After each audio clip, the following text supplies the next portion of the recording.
be a Steelers, consider others before you consider yourself. To protect your brother, even from himself. To give support at your own expense. And when wearing the black and gold suit of armor, make sure nobody desecrates it, disrespects it. Most importantly, we ourselves don't dishonor it.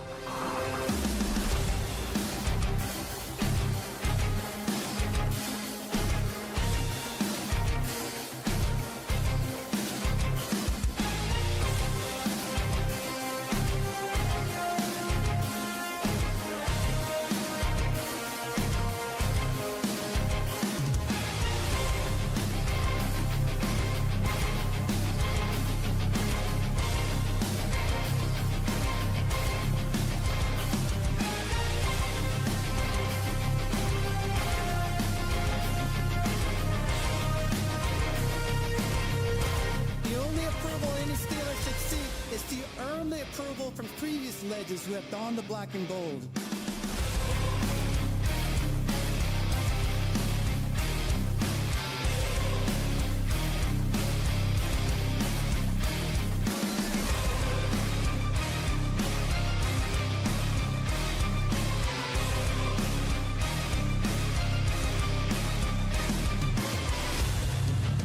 These virtues I learned while playing for the Steelers are what make the legacy of the black and gold timeless. They are passed down in the locker room from the steel curtain to anyone who valiantly wears the black and gold. Creating a brotherhood that is deeper than money, business, and winning. To be a Steelers, consider others before you consider yourself.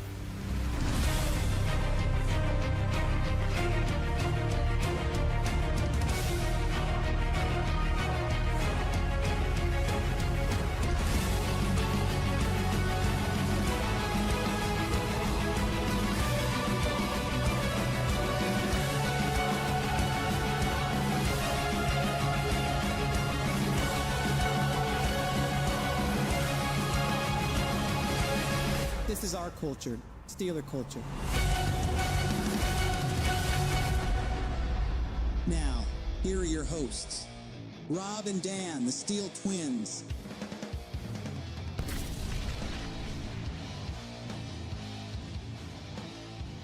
Steelers Nation, thank you kindly for tuning in on this Sunday afternoon. We are right around 24 hours away from the legal tampering period, where teams can now talk to agents of free agents, and thus we should be getting a shit ton of news swear jar in the next 24 hours. We just went live, bro, and you're already swearing? Listen, you do realize that the new league year starts on Wednesday, right? Yes, I'm aware The of that, 2026 season starts on Wednesday. I'm aware. Which means that come Wednesday at 4 o'clock Eastern Standard Time, Maxx Crosby will officially be a Baltimore Raven. Yeah, well played, Baltimore. Well played. I'm not happy about that. No. It's not good. He couldn't have gone anywhere else? He could have gone to the Bears wanted him. Now I think Aaron Rodgers may want to reconsider coming back, which I hope to God that's the case, because I don't want A-Rod back. I don't. 42, immobile quarterback. Got Myles Garrett, who just broke the sack record, and Maxx Crosby twice a year. Who the Bengals got? Nobody. Yeah, exactly. They have Shamir Stewart. I'll tell you what. Bro. If there is one quarterback that should be absolutely terrified in this division, it's Joe Burrow. It is Joey Burrow, bro. He has no line. He has no defense. He is royally screwed. He's got Myles Garrett, Maxx Crosby, T.J. Watt, Alex Highsmith, Nick Herbig. Yeah, he's going to be running. He is toast. He's going to be running. It's going to be crazy for the AFC North. He is absolutely toast. But yeah, Maxx Crosby's going to be a Raven, man. Yeah. They gave up a lot for him. I thought like the 14th pick would have been enough. They gave the Raiders even next year's draft pick, the 2027, which is going to be apparently one of the greatest draft classes to come. It's going to be stacked. Yeah. 2027, that draft class is going to be stacked, and they traded away that pick too. The Ravens said, screw it, we're going to shock the system. But I get what they're doing, and I get their mission, and Jesse Minter's not playing around. No, and listen, props to him. I mean, like, he's got a goal, he's got a mission. And I guess that Tyler Loop missed field goal is a blessing in disguise. Not as bad as it was at the time, is it now, Baltimore fans? I don't know, man. But what's Omar Khan going to do, guys? What's Omar Khan going to do? Well, 4 days ago, he cut Jonnu Smith, and right now it just hit noon. He's not really doing anything. Well, there's a lot of teams that aren't doing much. There's a lot of teams out there that aren't doing much. But that However, doesn't mean Omar Khan just got to sit on the wall like Humpty Dumpty and do absolutely nothing. I'm seeing the Bears making moves. I'm seeing the Packers making moves. Obviously, the Ravens made a blockbuster trade. Kenneth Gainwell is still going to be an impending free agent as of 24 hours from now. So we need to bring him back. I'm starting to think he's not going to come back, and I want Kenneth Gainwell back. I think we all do. He definitely earned our right to have an extension for this team. He needs to be brought back. Like, if there's one free agent for the Steelers that I really want them to bring back, it's Gainwell. I'll even throw James Pierre in there. But Or Samuel Jr. But it's mostly Kenneth Gainwell. Yeah, basically those three guys. But yes, most importantly, number one is Kenny G. He's got to be brought back. Yes. And I imagine the Steelers are trying to get the job done and extend him, but at the same time, Gainwell may just want to test the free agency market, and you can't really blame him after the season that he had. There's a lot of players that are going to be doing that, man. You know, there's a lot of clubs that are going to let their own free agents test to see what their market is and try not to overpay for a lot of free agents that they have. I know teams like the Seahawks are doing it. Teams like I think the Raiders are doing that with some of their corners. I know the Cardinals are doing that with one of their safeties, right? Mm-hmm. Obviously, the Colts with Alec Pierce. I mean, there's a ton of teams out there that are going to let their own free agents test the market. Yep. It's just going to make for a very interesting free agency week.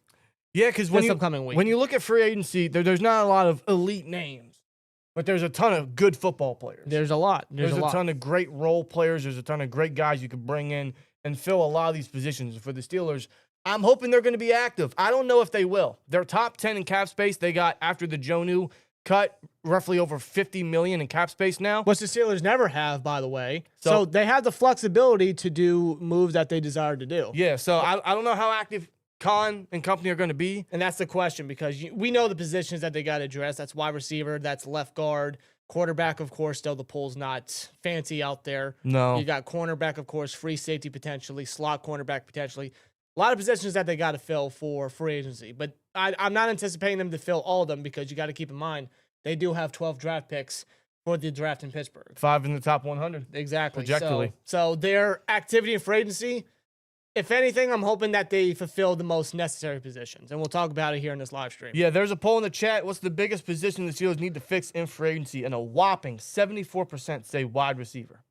Yeah, I mean, like, bro, it's obvious, right? It's pretty obvious. I'll also throw guard in there because we need a guard. Could they draft someone? Absolutely. But or could they bring back Sayamalu? Or that, they could do that too. It's a possibility. I don't know. I don't know either. I don't know what the Steelers are doing. I don't know. Maybe when we're live, we'll get some breaking news, like the DK trade. Some deja vu stuff, right? I doubt that. Like some Brian Thomas stuff that's been going around on social media. That's not happening. I don't think it is. Brian Thomas isn't getting traded. It's one of those things, like with DK. When he requested a trade, it was like, I'll believe it when I see it. And it happened. It happened. But with Brian Thomas, I'll believe it when I see it. And just like a year ago from today, now we need to fix wide receiver again. Still. And there's a bunch. Like, oh God, it's fixed. And no, it's not. There's some wide receivers out there that could definitely go out and grab. And I see some of you guys in the chat already saying them. There's obviously Romeo Doubs, the Packers are going to let him test the market, and he's definitely leaving the Packers. No doubt about it. The Steelers sound like a prime spot for Romeo Doubs. Rashid Shaheed, I know he didn't want to come to the Steelers during the trade deadline, but if you throw a bag at him, why would he say no? A lot of players, when a bag's thrown in their direction, a lot of players will not say no. Yeah. Money talks, bro. Yeah. So, Shaheed, be a great addition. Yeah. Yeah, Django, we haven't been live since the McCarthy news. Yes, it's the McCarthy It's been hire. what? A little over a month. So, yeah, it's the first time we've gone live since that news broke. It feels great to be back on the live stream, man. I know it's been a while, but obviously free agency's pretty much right here. So it's a prime spot to really get into a lot of great discussion. Very prime spot. I mean, it's going to be a wild weekend, with the news that's going to be breaking, get back into the rhythm, the mix of things. Yeah. Eric says, Elton Jenkins, offensive guard, Romeo Doubs, nose tackle Tonga of the Patriots, Eric Stokes, and safety Nick Cross. A bunch of those we have here on our free agency wish list. We've been putting down this list for the better part of probably 2 weeks. Mm-hmm. And I probably went too extensive in some of the search. There's going to be a lot of names for certain positions that we're going to mention here. You ain't the only one, brother. I'm not saying they're going to sign every single one of these positions or one guy at each of these positions. These are just certain guys I would like them to grab, and with the cap space they have, I'm hoping they're active enough that way they fix a lot of these positions because we're incredibly thin at receiver. We're incredibly thin at cornerback. We need a guard. We need another guy on the defensive line. I would like us to get another linebacker, but from what Khan said about Patrick Queen, he's going to be here. He's owed, what, $3 million of a roster bonus come March 14th? That's this upcoming Saturday. And I don't know if he's going to get an extension. I wouldn't be surprised if he does, based on what Omar Khan. The way I see it is Omar Khan is very happy with what he saw from a lot of his defensive players last year. Jalen Ramsey, he confirmed he's going to be brought back. I think he's very satisfied with what James Pierre did, so I would anticipate him to come back. Patrick Queen seems he's very satisfied with what he did, so Queen's going to stick around. He might get an extension. So that's one of those reasons where I think we should fulfill those positions, safety, corner, linebacker. But Khan might be happy with the results that he got from the players he's brought in. So I don't know if he's going to attack those positions, but I definitely wrote down several names for those positions that we're going to get into here. I want to get more into the chat real quick. Sup, Twins, and yeah, we did give up a lot, but I'm happy. We missed the kick, to be honest. Yeah, because you guys, Tyler missing that kick. The butterfly effect, bro. It allowed Harbaugh to get fired, and then you guys were able to hire Jesse Minter, and now it led to you getting a pass rusher like Maxx Crosby. Yeah, y'all were what franchise lows in sacks last year. Y'all sack leader last year had 4.5 sacks. Wasn't that Kyle Vanoy? Maybe. Or was it Mike Green? I don't know who it was. Either way, they did not have pass rush. They got Jesse Minter and Maxx Crosby, and we got Mike McCarthy, and we're still waiting on the decision of Aaron Rodgers. Gotta love the Pittsburgh Steelers, bro. I love this team. PGBVBY says Brian Thomas Jr. Metcalf in a first rounder. I would love that. I would love that. I don't know if Brian Thomas is actually going to get traded, but a first-round receiver, Metcalf, and hopefully a free agent would be just fine with me. Yeah, that would absolutely fix the wide receiver issues for sure. I would be very, very happy with that. Christopher, we ain't got to worry about cutting MVS because he's going to be a free agent. Come 24 hours from now, his contract will be over for the Steelers. And he is not coming back. No, as he shouldn't. Not even for a practice squad role. Just move on. Rob says, would y'all rather have Jordan Tyson or Mekhi Lemon? I mean, that's choosing between, I mean, that's two great wide receivers coming into this draft class. I don't think you can go wrong with either because both of them are very capable and very damn good with their own styles and their own ways, no matter where you put them on the field. If I had a preference, though, and I think it was obvious in the mock draft that we put out there, it's Mekhi Lemon. Yeah, I'm going to go Lemon. He's my number 1 receiver. Tyson's my 2. Tate is my 3 in my wide receiver rankings. Tyson is great. And frankly, if it wasn't for his injuries, he'd probably be my number 1. And then that's the real main concern and red flag with Tyson is I don't think he's ever completed a fully healthy college season in his collegiate career. But the talent's undeniable. And listen, injuries haven't deterred the Steelers away from anybody before. Darnell had knee concerns. Fatanu had knee concerns. Harmon had knee concerns, and they all drafted him high. So it's not going to scare Omar Khan away, especially Peyton Wilson, obviously. If the talent sticks out that much, Omar Khan's going to get you. Right. And if Tyson's a Steeler, I'm not going to hate it. Plus, he was coached by Hines Ward, who it's his birthday actually today. Happy birthday, Hines Ward, my favorite Steeler of all time. Man should be a Hall of Famer. By the way, shout out to the nephew Noah. Happy birthday to him. Yep, that's right. How is he? 15 now? My boy's 15 years old. I'm going to take your word for it because I kind of lost count because there's so much. There's too many. But, hey, Noah, I don't know if you're watching, but, hey, happy birthday, buddy. My nephew Noah shares a birthday with Hines Ward. That's awesome. Gotta love it, man. But no, I listen. The injuries to Tyson might actually help us a bit because that might force him to drop. It could. And I'm anticipating him being one of the top 30 visits for the Steelers. How can it not be? They met with him at the Combine. They're probably going to go to his pro day if he's going to run drills there. He's still hampering from, I think, a hamstring injury. Yes. So I don't think he did many drills at the Combine because he's still recovering, but I think the pro day he should be good to go. Hopefully. Otherwise, I mean, the Steelers are still going to have their eyes on him. They have to. I would have all my eyes on all the receiver options in the first round. Bro, I mean, they looked at a lot of wide receivers. Yeah. In various rounds and whatnot. Yeah. So, it's no secret. I mean, look at the receivers that we could draft in the first round, bro. In my opinion, you got to trade up for one of the top 3, unless one falls, which could be Tyson, it could be Lemon. I don't know. But I think Tate's going to go at least top 10, maybe even top 5. Possible. Lemon, he could be the first receiver off the board if we're being real. Tyson could fall, but I think you got to trade up for them. Otherwise, Omar Cooper is a good fallback option from Indiana. Casey Conception, his drops are a bit of an issue, but he's an elusive and explosive playmaker. Denzel Boston, I'm not very high on. He's got the measurables you want, but he's not the greatest athlete compared to the others, but he's an option. He is an option, and, he's somebody that you can't close the book on and whatnot, but I don't consider Boston as my preference. I think there's better options out there. Right. But still. Rob agrees. Lemon is his number one as well, yeah. That's my ultimate draft wish come April, right? Is I want Lemon. Shady says, hey, yo, hear me out. Round 1, we go ahead and take Omar Cooper. In round 2, trade up and grab Brandon Seiss. And in round 3, take Elijah Surratt and D'Angelo Pons. If Pons falls to the 3rd, that's a steal. I don't hate that at all, dude. I really don't. You take 2 really good receivers from the same school, and then you take Pons. I mean, you're triple dipping it in the end, ain't you? It's not a bad thing. They just won the national title. No. The Steelers, and they had great talent. Steelers love the championship pedigree. Look at all the natty champions they have in their locker room. Darnell, Broderick, Roman Wilson. Yeah. Remember him? Yeah. Remember National him? champion Roman Wilson. Wow, bro. Yeah. He's got that to hang his hat on. Yeah. Keontae Scott at nickel. I like Keontae Scott. He's very physical. My only issue is he's going to be probably mostly going to be a one-contract player because he's going to be 25. Yeah, he will be, but there's no doubt about his talent. The guy's a freak. Very good. We got Brick Baby Yahya with a 5. He says, I have so much respect for you guys' opinion, but honestly, we need to get a bona fide wide receiver 1 after round 1, and we need O-line help. We'll find our wide receiver 1. That's fair. I think the drop-off at wide receiver is significant from the first 3 to the remaining. But yeah, I think you could still get a decent, 1, like a Cooper later on, right? I think he's capable of being a 1 in the league. And I get it. We need O-line because we do. Broderick Jones, he's not going to be healthy by camp time, and they're probably going to decline his 5th-year option. Dylan Cook, that's a lot to ask for. We need O-line help. I absolutely hear you out. We do need O-line help.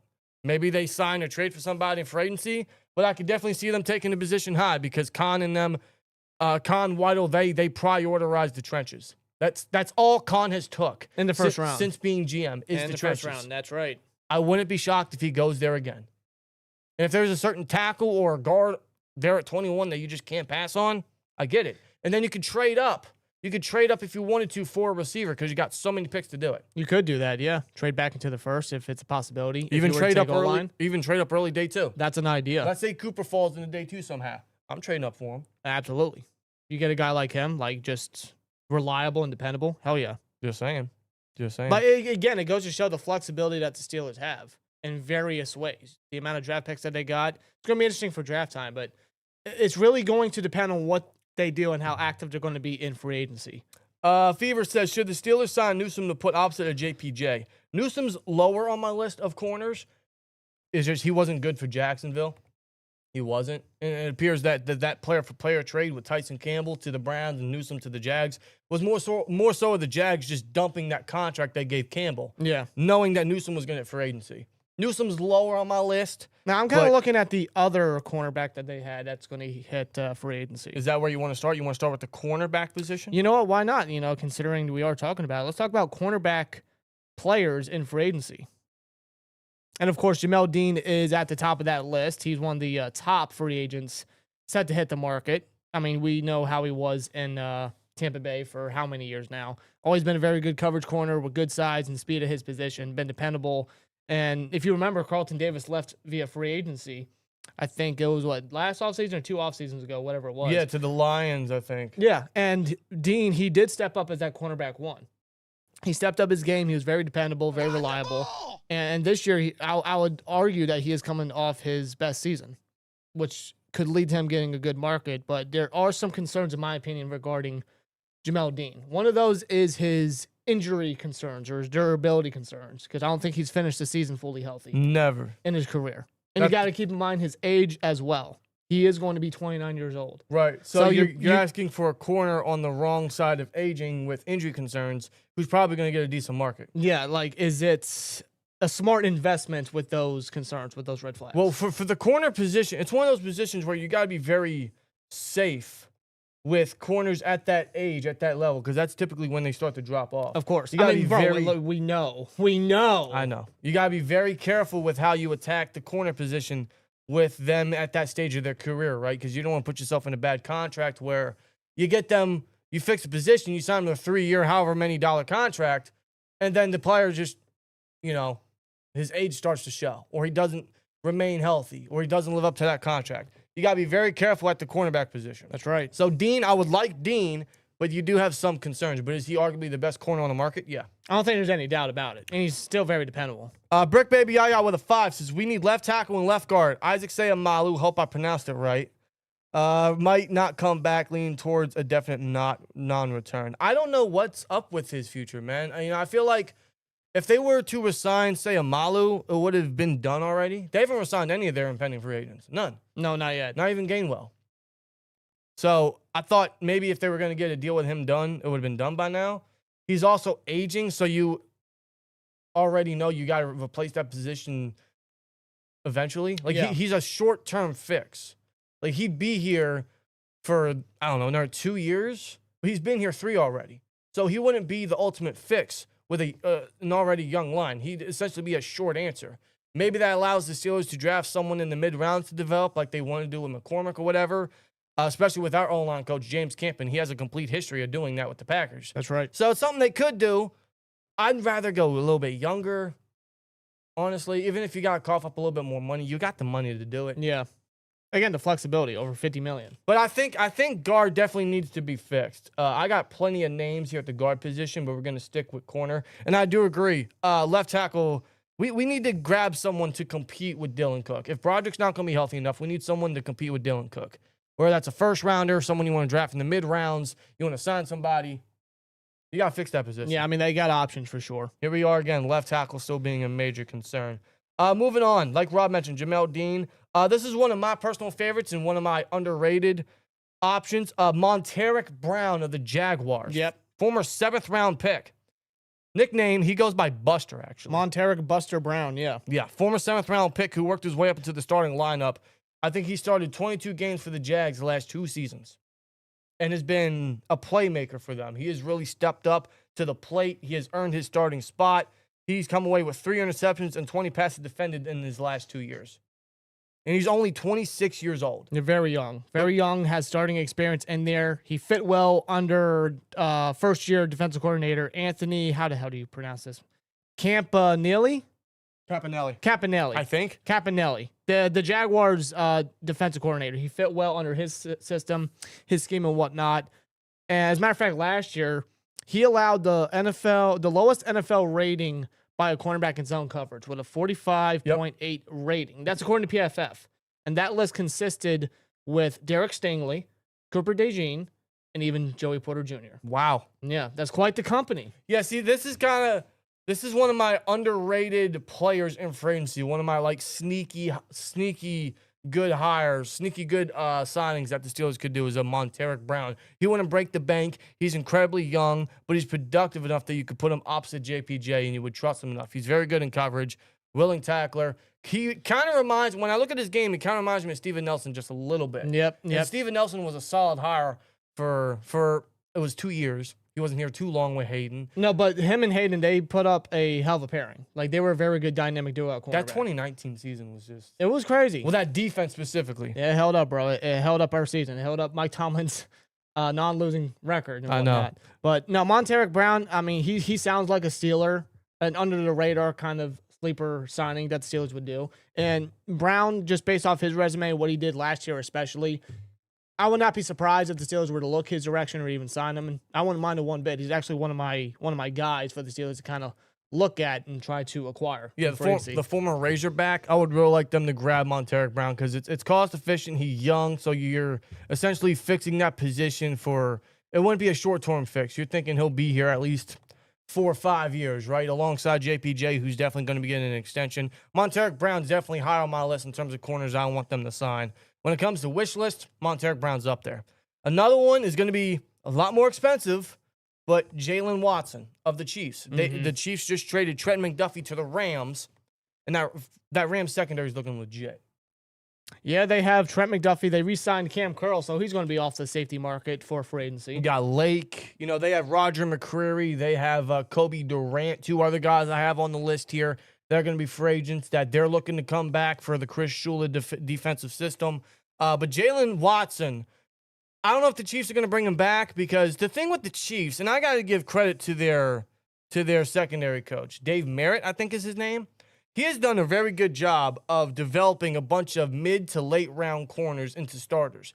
He did it with L'Jarius Sneed. He did that with Jalen Watson. He's been doing it all over the place. So he's probably going to do it with Noah Williams, honestly. They just have a knack of developing corners no matter where they're selected. So to the Chiefs, they might look at it as, hey, Watson might not be a priority. We might put that money towards a Leo Chenal or a Byron Cook or whatever position, and then let Watson walk and completely revamp the corner position. It's very possible.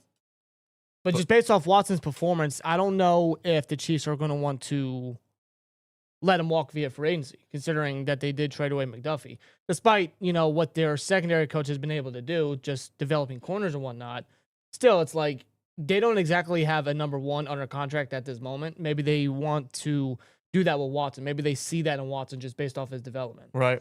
I mean, and you look at the moves that they made, the cap casualties and the restructures that they've done throughout their team so far this offseason, it could lead to Watson being one of those guys they may look to resign. Well, he's definitely at the top of the corner market, along with like a Jamel Dean, right? I mean, he'll be 28 in September. He's expected to get a big market.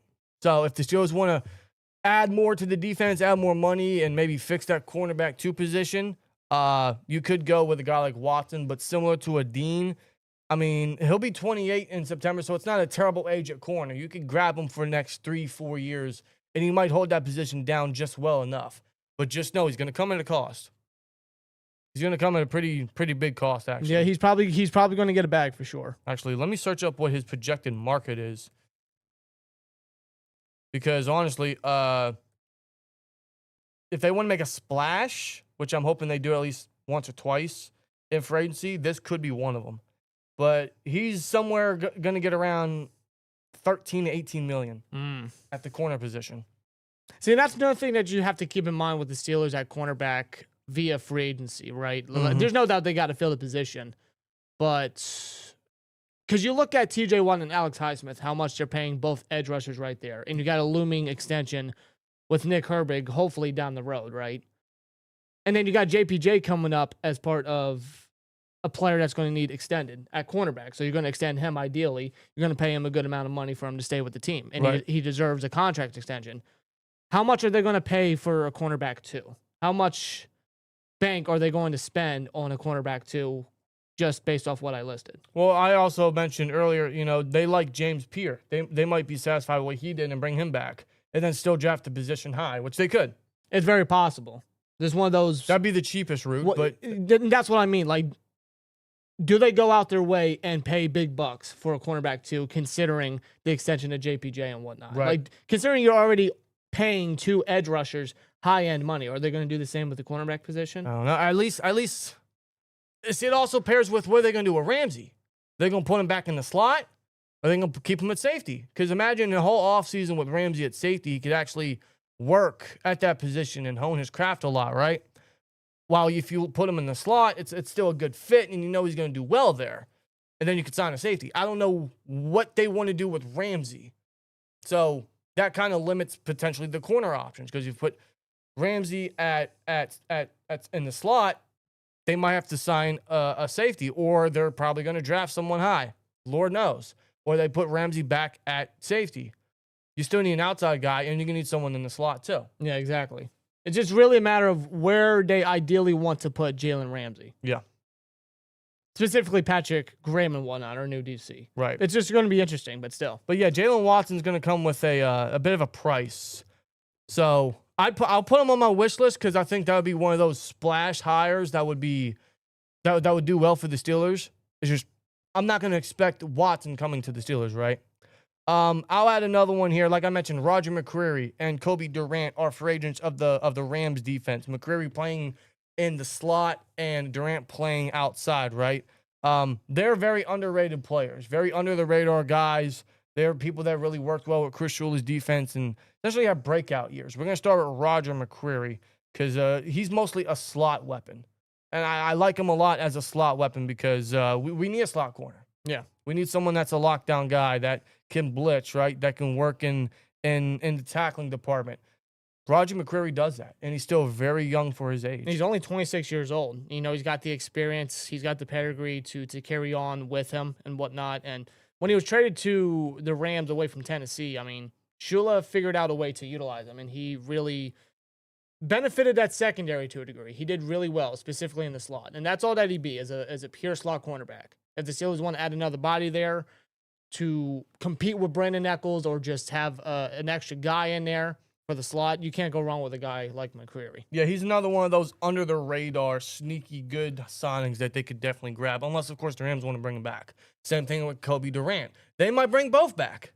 Very possible. Durant is one of those physical corners. He might not be the biggest corner, but he's physical. He's physical, he's sticky, and he's a sure tackler as well. Those are two guys they might want to pry from the Rams and the free agency and bring him into a Patrick Graham scheme, which could do well. Or if they want to bring in someone that's familiar with Patrick Graham's scheme, they could very well go with a former first-rounder of the Green Bay Packers, Eric Stokes. Yep, that's right. Because he actually had a very, very good year under Patrick Graham with the Raiders. He did, and this is the one that makes the most sense just because of that Patrick Graham chemistry and that connection. You know, what we say about Patrick Graham when he was hired by the Steelers is he didn't have a lot to work with down there in Las Vegas. He had Maxx Crosby. That's it. Yeah. Landon Roberts. Isaiah Polamau. Eric Stokes. That's it. Pretty much. He had nobodies, bro. Absolutely nobodies. They didn't even. I don't think they even had a single first rounder from their own class, their own team on that defense. You might be right about that. That sounds like a Raiders stat. It sure does. It sure does. No doubt. But Eric Stokes, yeah, former first rounder of the Packers. He had a good rookie season with the Packers. Unfortunately, injuries derailed his second and third season, and the Packers declined his fifth-year option. And then he signed with the Raiders, and with Patrick Graham, he really had a solid season. He did. He could be one of those guys the Steelers look at as, hey, he's familiar with Patrick Graham. He's got that former first-round pedigree, which the Steelers love, right, and a lot of their guys. Of course. They could look at him as, hey, let's bring him in. He's still relatively young. In fact, last year he played all but one game. So durability held up last year. It did, and I think he only gave up 56% of his targets and a 77.2 passer rating, and had 5 passes defended. Not bad. So pretty solid stats there. Based off his previous years in Green Bay, that's what you want to see and what you want to hear from a guy like Stokes with his pedigree. And Graham might be someone that, you know, he's going to have a lot of influence, right? He's probably going to be like, hey, this guy's a free agent. Let's pry him back over. I liked him a lot in my defense. He could fit well opposite JPJ. Stokes would definitely be the number 2, not the 1, so less responsibility. That could work well. It's going to be a cost-effective signing. As long as his medicals pan out and you trust him to stay healthy, he could very well be solid hiring there at cornerback too. Yeah, that's exactly what he'd be. Cornerback 2, as long as his durability holds up. You know, he's got the pedigree, he's got the experience, he's got the familiarity with Patrick Graham, and he would be one of the cheaper options out there in the free agency pool. It would be a solid add, in my opinion, with Stokes. And he's only 27 years old. So he's got the youth there at that too. Honestly, I would not mind Eric Stokes. No. I would not mind Eric Stokes at all, just based off that familiarity. Another underrated one I'm going to throw at y'all, Cordell Flott. Yeah, New York Giant. Or former New York Giant, right? Unless the Giants want to bring him back. The Giants have a ton of free agents themselves, but there's not many they should bring back. Flott is one of them. Well, who knows what Harbaugh's going to do? I don't know. What's his mission? What's his goal? Like, No idea. It's going to be intriguing with him as a Giants head coach. But along with Monteric Brown, this is probably one of the more underrated options that we have on our list here. Former third rounder out of LSU. This guy's only 24 years old. Extremely young. He's only 24, and he had a breakout 2025. Now, yes, he's undersized. He's, 6'2", but only 175. So he has the height and the length you want that the Steelers love at the corner position, right, since Omar's been in there. He's a little undersized, but he's very good in man-to-man coverage. Like, he doesn't allow a lot of separation. He doesn't allow a lot of receptions, right? He started 14 games and had 11 passes defended, allowing only 53% of his targets thrown his direction, and allowed a 72.8 passer rating. He also has 3 career interceptions and I believe 37 career starts. Wow. So another underrated option that would be cheap, but he's incredibly young. Yep. So if you're talking a guy that could potentially fulfill this for the long haul with JPJ, a 24-year-old flop would be a good signing. And again, going back to Patrick Graham and what he had to work with the Raiders and whatnot, or even just, with the previous teams that he coordinated, right?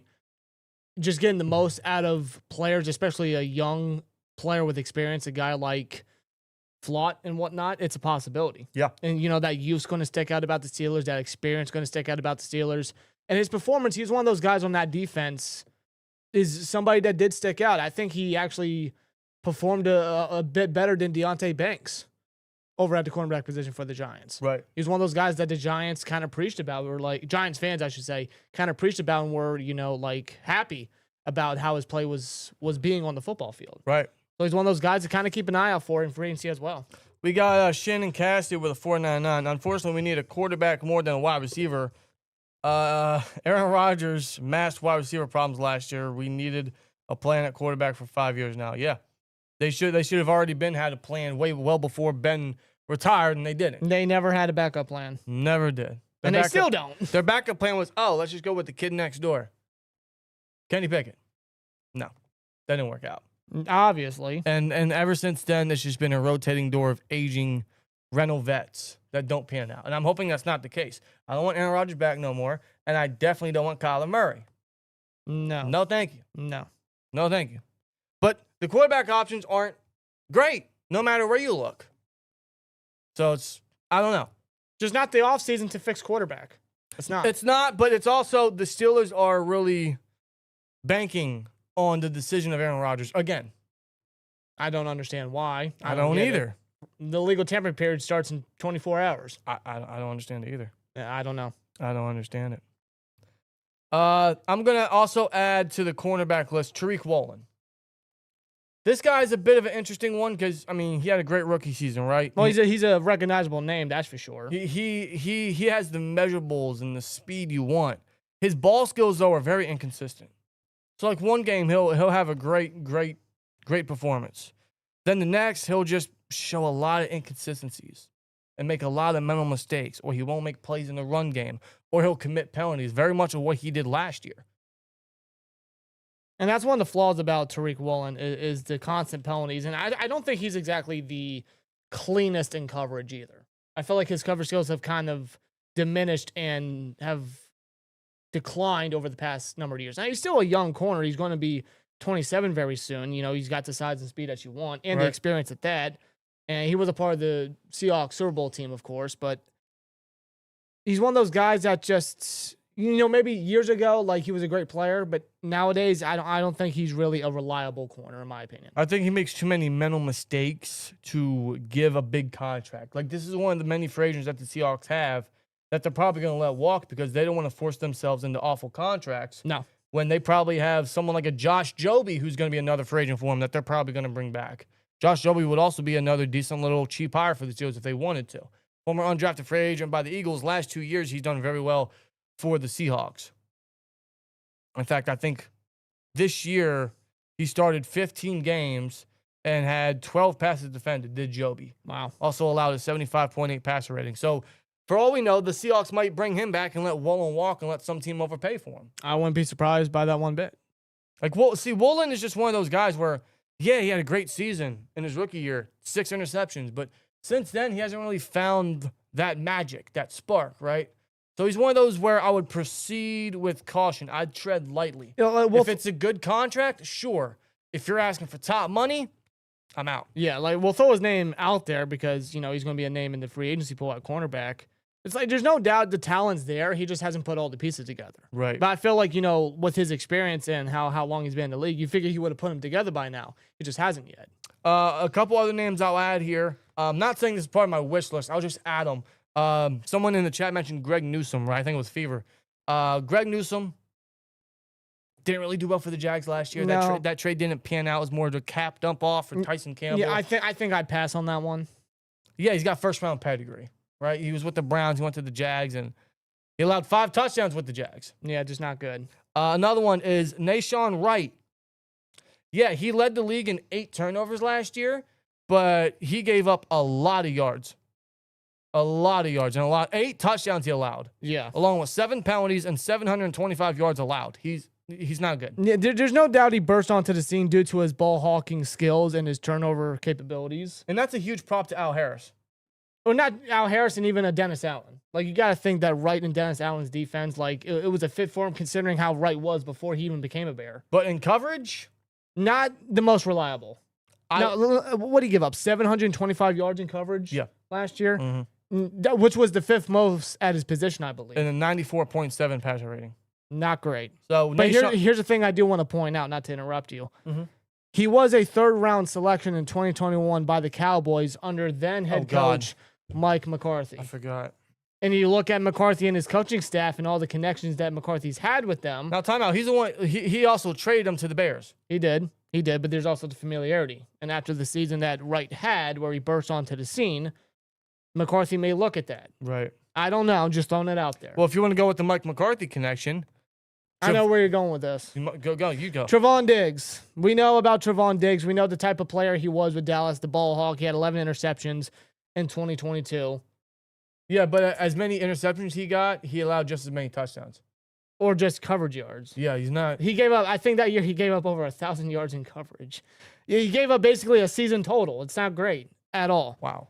Yeah, I would do a hard pass on Trevon Diggs. But the problem isn't just the coverage issues, it's his durability. Because if you remember, he tore his ACL in his left knee during one-on-one drills in practice in 2023. And that was just 2 weeks into the season. Right. And then the very next year, he missed 2 games with a groin injury after playing 11 games, but would miss the remainder of the season after undergoing surgery to repair a knee injury in the same leg as his ACL tear. And then last year, he hardly played well for Dallas. It led to him being cut by Dallas. He's claimed by Green Bay, where he had a brief stint, and his durability hasn't let up. Now, if it's one of those, like, super cheap signings where they bring him in to give him an opportunity to build his way back up and not give him the cornerback 2 job immediately, fine. Like, as a camp body, right, with an opportunity to build your way up, fine. I can accept that. But if you're bringing in, like, a Trevon Diggs based off the McCarthy connection to primarily be the cornerback 2, no, thank you. No, absolutely. I think that would be the worst decision they could do. And same thing with Marshawn Lattimore. Don't want him to either. That just sounds like a Steelers cornerback signing, doesn't it? No. Just based off the recent trend that Omar Khan and the Steelers have done. Just stay away from aging veterans, please. No. And we'll add one more for the corner position. I told you, we went through a lot here. A lot. Alontae Taylor of the Saints. This one is interesting but frustrating because he had a good rookie season too. So did a lot of these players, right? Yes. Seems to be the running theme here. He had a good rookie season, only allowing a 58.3 passer rating and 0 touchdowns. However, since then, in the last 3 years, he's given up 20 touchdowns. And I believe since then, he has given up a passer rating no less than 98.5, including a 117.9 in 2024 and a 108.7 just last year in 2025. Not great. The good thing about Taylor is he offers a lot of versatility. He can work inside. He can work out. He's probably best inside on the blitz. That's probably where he's best at. I like his versatility. He's a solid option, and perhaps with better coaching and maybe with less responsibility at the cornerback room, that would allow Taylor to do well. But he does come with coverage concerns. Yeah, he does. I mean, there's no doubt that he's an athlete and he's a fascinating football player, just what he brings to the table. It's just the concerns with his consistency and his coverage ability. Right. And just, him as a bona fide cornerback. It's like, you could probably work with that, but I don't know. But it's another option out there at cornerback. Right. So, yeah, there's plenty of corners that they could definitely choose from. Again, there's not a lot of elite names. There's not a lot of elite names in free agency regardless. Compared to last year when we wanted them to go sign a big-name cornerback, it's not really the same. But there are a lot of good dudes that they could bring in for the corner position, right, to be the cornerback too. And if I'm going to have to rank them based off of dudes that they could grab, I'm putting Monteric Brown high up there. Same thing with the Cordell Flott, Jamel Dean, Josh Jobe. Jobe. Is it Jobe? I think it's Jobe. I think it's Jobe. Eric Stokes will probably be at the top of my list there. Yeah. Anyone else like a Jalen Watson, if they want to pay the big bucks, which they could do. Or like a Tariq Woolen, I'd be happy with too. But I would much rather go for someone you could bring in that's cheap, that's an underrated signing, that could also be here for the long haul. Yeah, cheap but reliable. But Something that's not going to put you in a bad bind, but someone that's going to come here and work his ass off and then earn a bigger contract. Very much a little what Deshaun Elliott did, where he's young enough that you could get him cheap, but you let him work, and then he earns that bigger contract. exactly. Those are the kind of guys I want the Steelers to bring in. Someone that's going to do their job and then be here for the next couple of years. Because corner has been a rotating door of rentals, and I'm tired of it. Yeah. It's Like, just frustrating. It's so annoying. It's frustrating. Like Levi Wallace and Darius Slay and Patrick Peterson and Dante Jackson. And am I missing anybody? I think you pretty much hit the nail on the Like, coffin. can we right there. finally fix corner? Please. Listen, there are options out there. There are. And if the Steelers want to look at a cornerback in free agency and then double down on it and draft a guy even early on with how much draft capital that they got, they could do that too. And I mean, that right there would solidify cornerback and even depth at that. Yeah. So again, the flexibility, they got options. And there are options in free agency and some decent ones at that. Right. Let's just see if they're going to be active about it. Again, it also really relies on what is their ideal role for Ramsey. Yeah. Because then that could tell the tale if we're going to bring in a slot corner or if we're going to go into the safety position, which is the next position we're going to get into. But Yep. I want to get into the chat here, see what they're thinking. We got Irish Yinzer with a 1. Doesn't say nothing. Irish Yinzer, thank you. Appreciate it, Irish. Appreciate you. Let's get an update on the poll. What's the biggest position the Steelers need to fix in free agency? And a whopping 70%, nothing even close, wide receiver. Nothing even close. I the agree. closest is quarterback, but we all know the situation there. Yeah. But yeah, no doubt wide receiver. Yeah. Somber says Pierre played well, but it's the same argument as Malik Willis. Didn't show enough to warrant a big bag. Or if he wants to stay for cheap, sure. That's how I'm feeling about Pierre as well. Is he's not gonna break the bank, and I'm all for bringing him back. Yeah, so am I. But- I mean, but- cheap but serviceable. Is he the fix? No.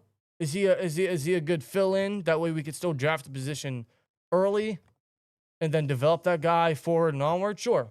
I mean, how old is he supposed to be? James Pierre. Yeah, because I know he's kind of getting up. He's been in the league since what, 2020? Yeah. He's He- 29. He'll be 30 in September. My boy, you're going to have to take like a cheap deal. A very, very cheap deal, if anything.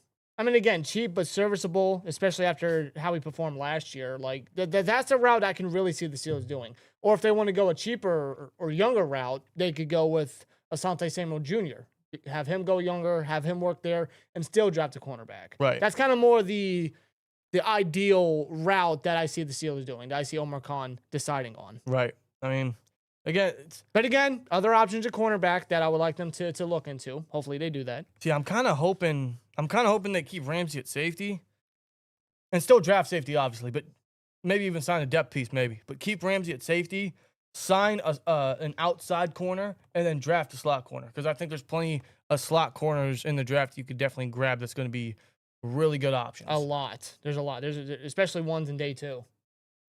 We talked about them earlier here, so Yeah. we even put one in our first mock draft. Sure, fucking right we did. Uh-huh. If he's there at 53 or Shit, whatever don't our pick pass is, up on a man like swear to Pons. God. Yeah, man, I'm just saying, bro. Like that's the promised land to me for the cornerback position is, hey, keep Ramsey at safety. JPJ, you're going to get an extension. You're the one. Sign an outside corner and then go draft a slot guy. And no, Pond's size does not concern me. No. He's fine. Why would his size concern anybody? Mike Hilton was what, 5'8", 5'9"? He was 5'9". DJ Reed's 5'9". He plays outside. a lot bigger for his But that size. doesn't mean Pons is going to play outside. No, he's Mike probably, Sanders still is 5'9". Yeah. You do realize that D'Angelo Pons had a 43.5-inch vertical jump. My man My boy got jump. hops. He could jump. My boy got hops. So, like, he might be 5'9", but his vertical is going to turn into 6 foot. Bro, the interception on Denzel Boston, I think it goes to show his capabilities enough. And Denzel Boston's a big dude. There's no doubt about that. No doubt Oh, about God. that. Why'd you have to put Cotty Sensible? I forgot about him, yeah. He wasn't good. He wasn't good. Damn. No, yeah, Somber, I'm aware he's not the heaviest. No, he's not, but it's the way he plays. It's the way he plays. He's very tenacious, though. Shafty says, I want Dobb. Oh, I just missed it. Hold on. Yeah, where is it? Shafty Production says, I want Dobbs and Brian Cook out. Ramsey at big nickel. That could work too. If That they want could work. to put Ramsey at the nickel, you go sign a safety. That could work. because I think it's a good time to get into the safety list now. And it's a crowded safety free agency pool here. Now, yes, I know someone's going to mention like a Jaquan Brisker, former Penn State Nitty Lion of the Bears. I like Brisker. I do. I just think he's a lot more of a Deshaun Elliott than what we need. We already have an Elliott.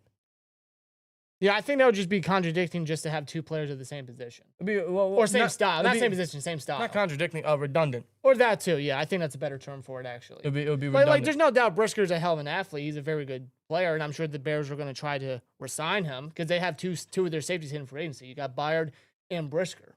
I don't think they let both walk, considering the amount of cap space that they're making and whatnot. But Brisker, he's an option out there. I just think that we could go like a free safety, a true free safety option. Like if we're looking for a safety, I want a deep safety. You know, I want someone that could play that spot and someone that could still tackle well in case he's got to be the last resort, which we're familiar with anyway. We're gonna start with Byron Cook because obviously Brian Cook. Let's say You said Byron. Byron. It's Brian. I get it. Brian Cook is probably at the top of his position in free agency. Oh, dog, he's good. He's very good. I mean, he's a true free safety with versatility around, but he's been the starter for the Chiefs in the better part of the last 3 years. And he's not a turnover machine. He's not going to be the ball hawk safety that like a Minka was, right?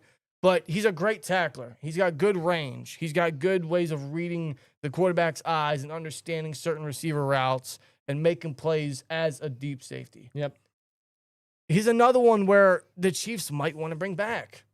Again, with the moves that they're making, it's like, based off the play that Cook has done and how great he's been as their free safety, I don't know if the Chiefs are going to want to let him walk. Well, what's his projected contract? That I can't remember. Somewhere between 14 and 15 million a year.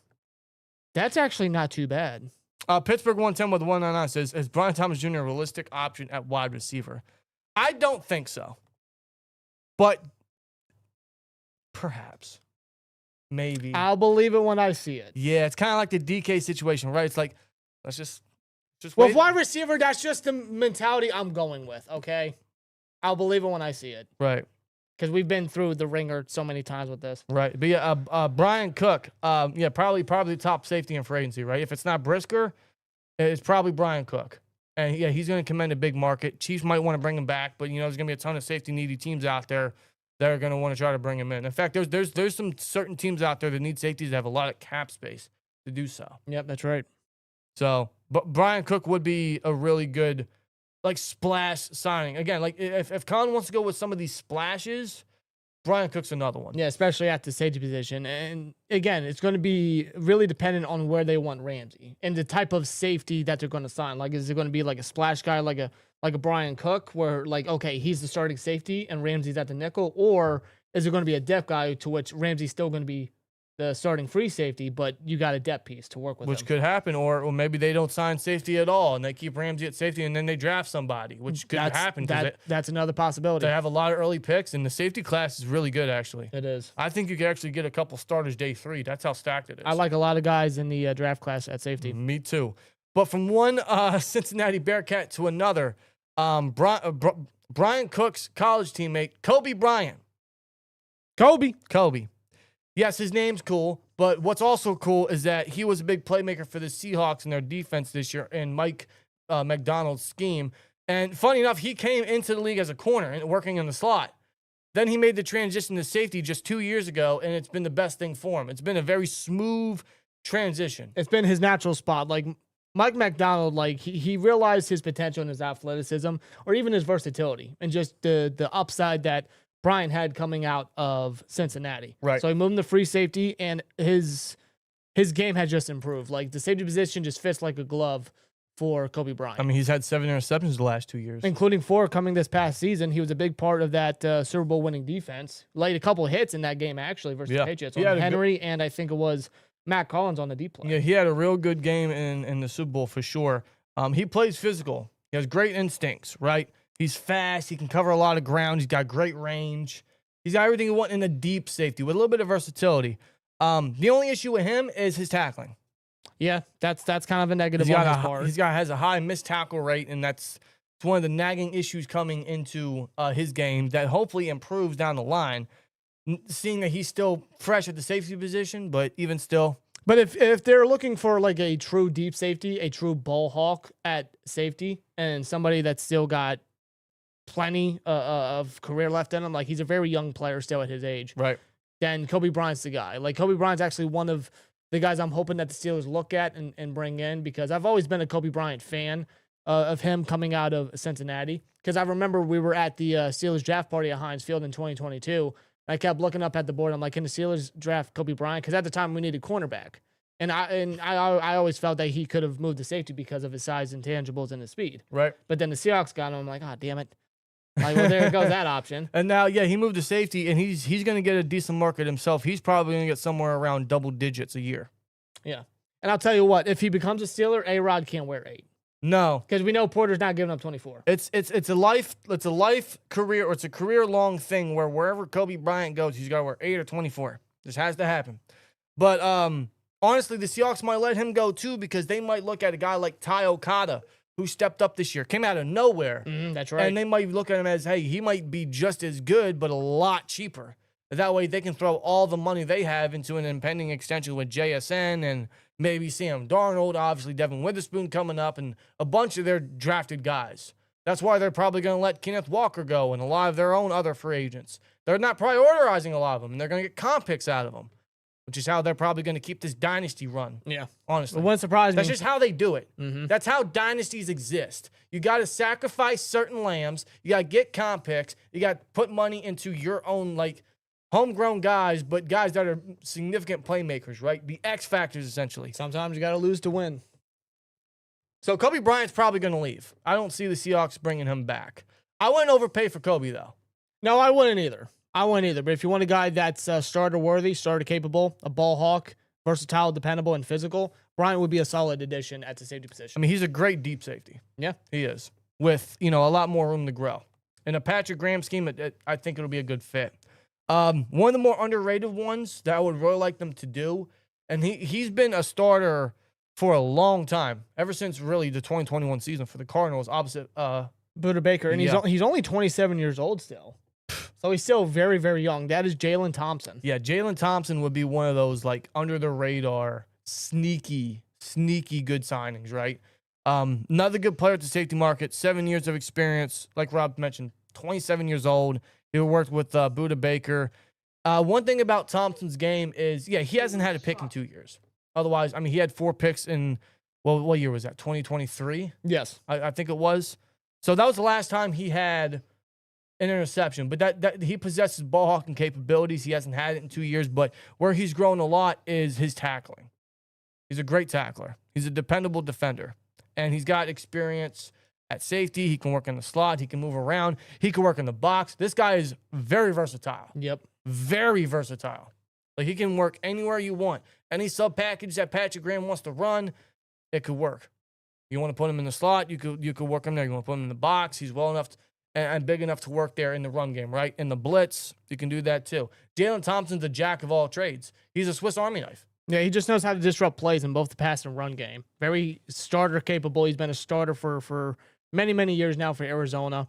Tons of starting experience and still young enough to earn a good contract. Absolutely. And, just based off his versatility and whatnot, like if the Steelers want a player still young in his position that has experience and versatility, Thompson does check that box. And a guy like Patrick Graham, I'm sure that he would love to have a player a part of his defense, just for him to move around and just put him where he needs to put him into secondary. Yeah. Thompson's one of those very underrated safeties throughout the NFL. And he has been very dependable for Arizona. He's been underrated, and I don't think he's gonna exactly break the bank. No, I don't think so either. Like if you're looking at like a Kobe Bryant or a Brian Cook or a Jaquan Brisker or guys like that, right? They might get a little bit of an overpay. I don't think you'll have to overpay for Jalen Thompson. I don't. So I think there'll be one of those where he's got everything you want. He's got the experience. He's got the youth in him. He's got the cost efficiency. Jalen Thompson would be one of those go-get-him hires. As a matter of fact, I could see him getting a potential contract similar to when we signed Deshaun Elliott. It was like a 2-year deal for X amount of money. I can't remember the money details, but it's like $8 million. It was something like that. It wouldn't be that cheap. No. It wouldn't be that cheap for Thompson. But it would be something similar. Short term, Give him X amount of money, and like if he comes out here, he performs well, maybe he gets that extension like Elliott did Right. with the Steelers. I can see something similar to that. Going from another really good safety who has versatility to another one, Jalen Hawkins Yes. of the Patriots. He's someone that really stepped up into his role because the Patriots, under Mike Vrabel, they revamped most of that defense. They revamped a bunch of that safety room, right? They got rid of Duggar, they got rid of Peppers. They both came to the Steelers. Jalen Hawkins was one of those guys that stepped up into that safety role. He started 15 games and snagged 4 picks. Mm-hmm. Big reason for why that defense was as good as it was for most of the season. He's an occasional blitzer. He's effective as a tackler. He's another one of those guys where, he wouldn't break the bank. He's still young enough and a very underrated hire. Again, like many positions, there's not a lot of elite names out there. But when you look at the list, there's a lot of damn good football players. Yeah, and Hawkins is one of them. He was very contributive in almost every aspect as a defender for the Patriots. For Vrabel to come to New England in his first year and move on from a solid safety tandem at the time of Kyle Duggar and Jabril Peppers to go with Jalen Hawkins, I think it was Craig Woodson, who was a rookie last year, to go with that safety tandem. And both of them did very well. Right. But especially Jalen Hawkins. And Hawkins, it's been quite a journey for him for a little bit because he was a Falcon. He was a serviceable starter. Then they cut him for some reason. Then he went to the Chargers. He was a solid player there. Then he got his opportunity with New England. And under Mike Vrabel, his scheme and his defense and whatnot, he flourished over there. There's no doubt about it. Now, he will be 29 years old. He's kind of getting up there a little bit in age with his position, but there's no doubt about it. He's a productive safety. Yeah, it's like he finally had a full year to blossom, and blossom he did. And he's starter worthy. I think he showcased that for sure. Right. And very athletic. He's got the ball hawking capabilities. Another one of those guys, if they want somebody to be that free safety, that starter capable player, that could be Hawkins. Right. We'll add one more here because, again, they might keep Ramsey at safety, and they might just think, hey, all we need is depth, right? They could draft somebody, or they might want to bring in someone dirt because safety's so thin. We got Ramsey, we got Elliott, who's coming back from injury, and Sebastian Castro. That's it. So if we're talking just purely depth, like one of those, a typical Steelers signing where they're not going to go out and grab the biggest name possible or grab something that's going to, be a dramatic fix, right? It's just one of those, hey, we're going to bring this guy in for depth, and that's about it. Ardarius Washington. Yeah, former Raven. He is undersized. He's 5'8", something like that, but he is physical. If you remember, it was 2024. He actually filled in for the likes of Eddie Jackson and Marcus Williams when they were Not good. Not good, not playing well. I mean, we know how the Ravens secondary was that year. It was very, very bad. So he got the nod. He got the opportunity to start at free safety. And as a matter of fact, that move turned out to better the Ravens defense because he snagged 2 interceptions. He had 8 passes defended. And if you remember the second Steelers matchup between the Ravens, he forced a fumble on Russell Wilson when Russ didn't want to slide like an idiot. Yeah. Why'd you have to remind me of that? It's just Why'd you because have to I remind me of remember that? that play. I remember little Ardarius Washington just hitting Russell Wilson and Russell Wilson losing the ball. And that ended up turning to be a turning point in that game too. Yeah. Now, the thing about Ardarius is he is coming off an Achilles injury that made him miss most of the 2025 season. Which is where he'd be a cheap hire for depth and work his way up. And that's the Try thing. to earn a roster spot. That's the thing, and that's going to be a tough climb coming off a serious injury like that, having to work your way up. But I think he showcased in 2024 that if his name is called upon, he can go out there and do what he needs to do. Yeah. And as a depth guy, I don't think you can go wrong with that. Solid depth player, if anything. Right. Yeah, I see you guys in the chat. No to Kyler Murray. No to Kyler Murray. No to Kyler Murray. Yeah, Nick Cross. We also have him in our list too. Yeah, Nick Cross of the Colts, obviously. Yes. Nick Cross would be great. He's another one of them young cats too. I think he's only 24. He's another one of those free agents of the Colts that like they franchise tag Daniel Jones of all people. Like you got you got Pierce, you got Nick Cross, but you want to franchise tag Daniel Jones. Yep. And then they traded 2 first-rounders for Sauce Gardner.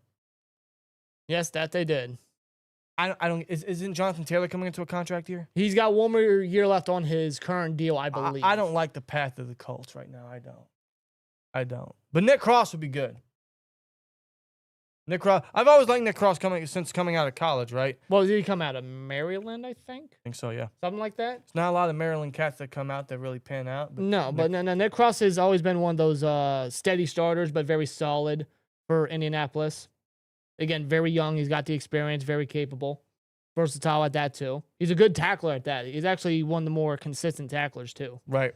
So if they want to look at a younger option, like Nick Cross here, that can tackle. That Isn't can he do what only needs to do. 24 years old? 24. Bro, the guy's He's 24 years old. He's got a good build at safety, too. Wow.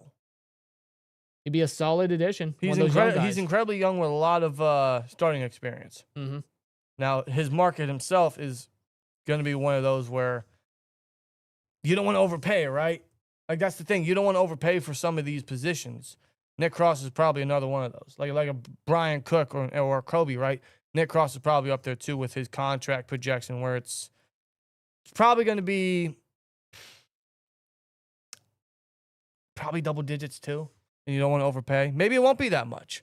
Maybe I'm highballing it here. But, you know, it's also where I don't know what they do at safety. I don't know if they sign a safety. If I had to give you an opinion or a prediction, I think they're more likely to draft a safety than they are to sign one. But I'm still going to add up safety here because I would like them to sign somebody. Yeah. Because if anything, sign some extra bodies there because we're thin. We're thin at that position. We're incredibly thin. Also, you don't want to put yourself in a bind come draft time where you didn't sign a safety and you got no slot options. So what do? You keep Ramsey at safety. You put him down in the slot. Then who's your starter at either spot? Because wherever you put Ramsey, you still have a hole wherever Ramsey's not playing. Yeah, that void is very apparent there. You don't want to put yourself in a bad bind come draft time, right? So I'm hoping that they fill that for safety and for agency. I wouldn't expect it, but I think it'd be cool. I think it'd be cool if they do that. For sure. What do we want to get into now? You want to talk about linebacker? We can talk about linebacker for a little bit. Linebacker's one I don't expect them to sign because I think they're satisfied with Queen. Peyton Wilson, underutilized in my opinion. I'm hoping with Patrick Graham he can break out. We can only hope. Malik Harrison's still on the team. I thought he'd been cut by now. He's not. I don't think they sign a linebacker, but I'm going to bring the position up. Obviously, at the top of the list is Devin Lloyd. I don't think the Jags are going to be able to keep him. I don't. Why Did they not franchise tag him? No. Really? I don't think so. No, they didn't franchise tag him. No. Well, it's too late to do that now. Obviously. So they can't let him walk. But he's right? gonna get a huge market. I know he's a top 5 free agent. And the Steelers already have a big contract guy in Patrick Queen at linebacker, so I don't expect them to. No, they're not doing that. They're not doing that. I don't expect them to do that. One of the more underrated guys I hope that they could grab is Leo Chenal of the Chiefs. I think he's versatile. Former Wisconsin Badger, by the way. Exactly. You know, you can never go wrong with adding another Badger on this defense. Right. And I thought he was kind of buried in a linebacking core of the Chiefs that just has their starters already. So I thought maybe bringing him to the Steelers in a new scheme would do him favors. And that's the thing. Maybe he'd get more of an opportunity there. That's the thing. Like you said, he was buried in that linebacker core that Kansas City had because I don't think he ever logged over 600 snaps in a season for Kansas City. Which means he's still fresh. He's still fresh. He's only 25 years old. He's got great size for his position. He's fluid. He's fast. He's athletic. He's an athlete. He is, no doubt about it. And just even in limited capacity when he's called upon for the Chiefs, for their defensive coordinator, he's done a good job. He's done very well. Right. As far as stopping the run, if you need him to cover, he's very capable. He's athletic enough to cover or even blitz at that. Right. One more we'll add here for linebacker. Again, I don't expect them to sign a linebacker. I'm just going to bring it up here.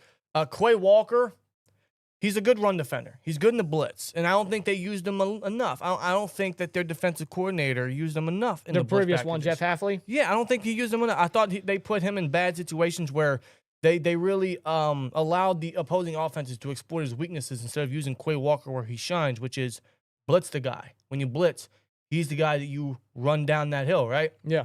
Instead, they put him in coverage a lot. They put him against the slot receiver a lot, especially in the playoffs versus the Bears, and they didn't pan out well. Quay Walker's not good in coverage. He's more of a situational football player, kind of like almost like a better Malik Harrison, I suppose, right? More athletic, more speed to him. Yeah. But he's not going to be he's going to get a certain market where I think a team's going to overpay. The Packers aren't bringing him back. They just traded for Zaire Franklin, who's older and cheaper and can do just as much as Quay. Although Franklin didn't have a good season last year, but that's the Packers for you. Yeah, I don't know what the hell they're doing. I don't know. But obviously, former first-round pick out of Georgia. He's got that first-round pedigree the Steelers might like. I don't think they grab a linebacker. I don't. I'm just going to bring it up. No, it wouldn't surprise me if they were to remain with their current linebacking room right now, because they have 4. You have your 2 starters. You have Harrison as your rotational guy, and you got Carson Bruner. Oh. If anything, I can see the Steelers looking at linebacker in the draft, and they've looked at a couple.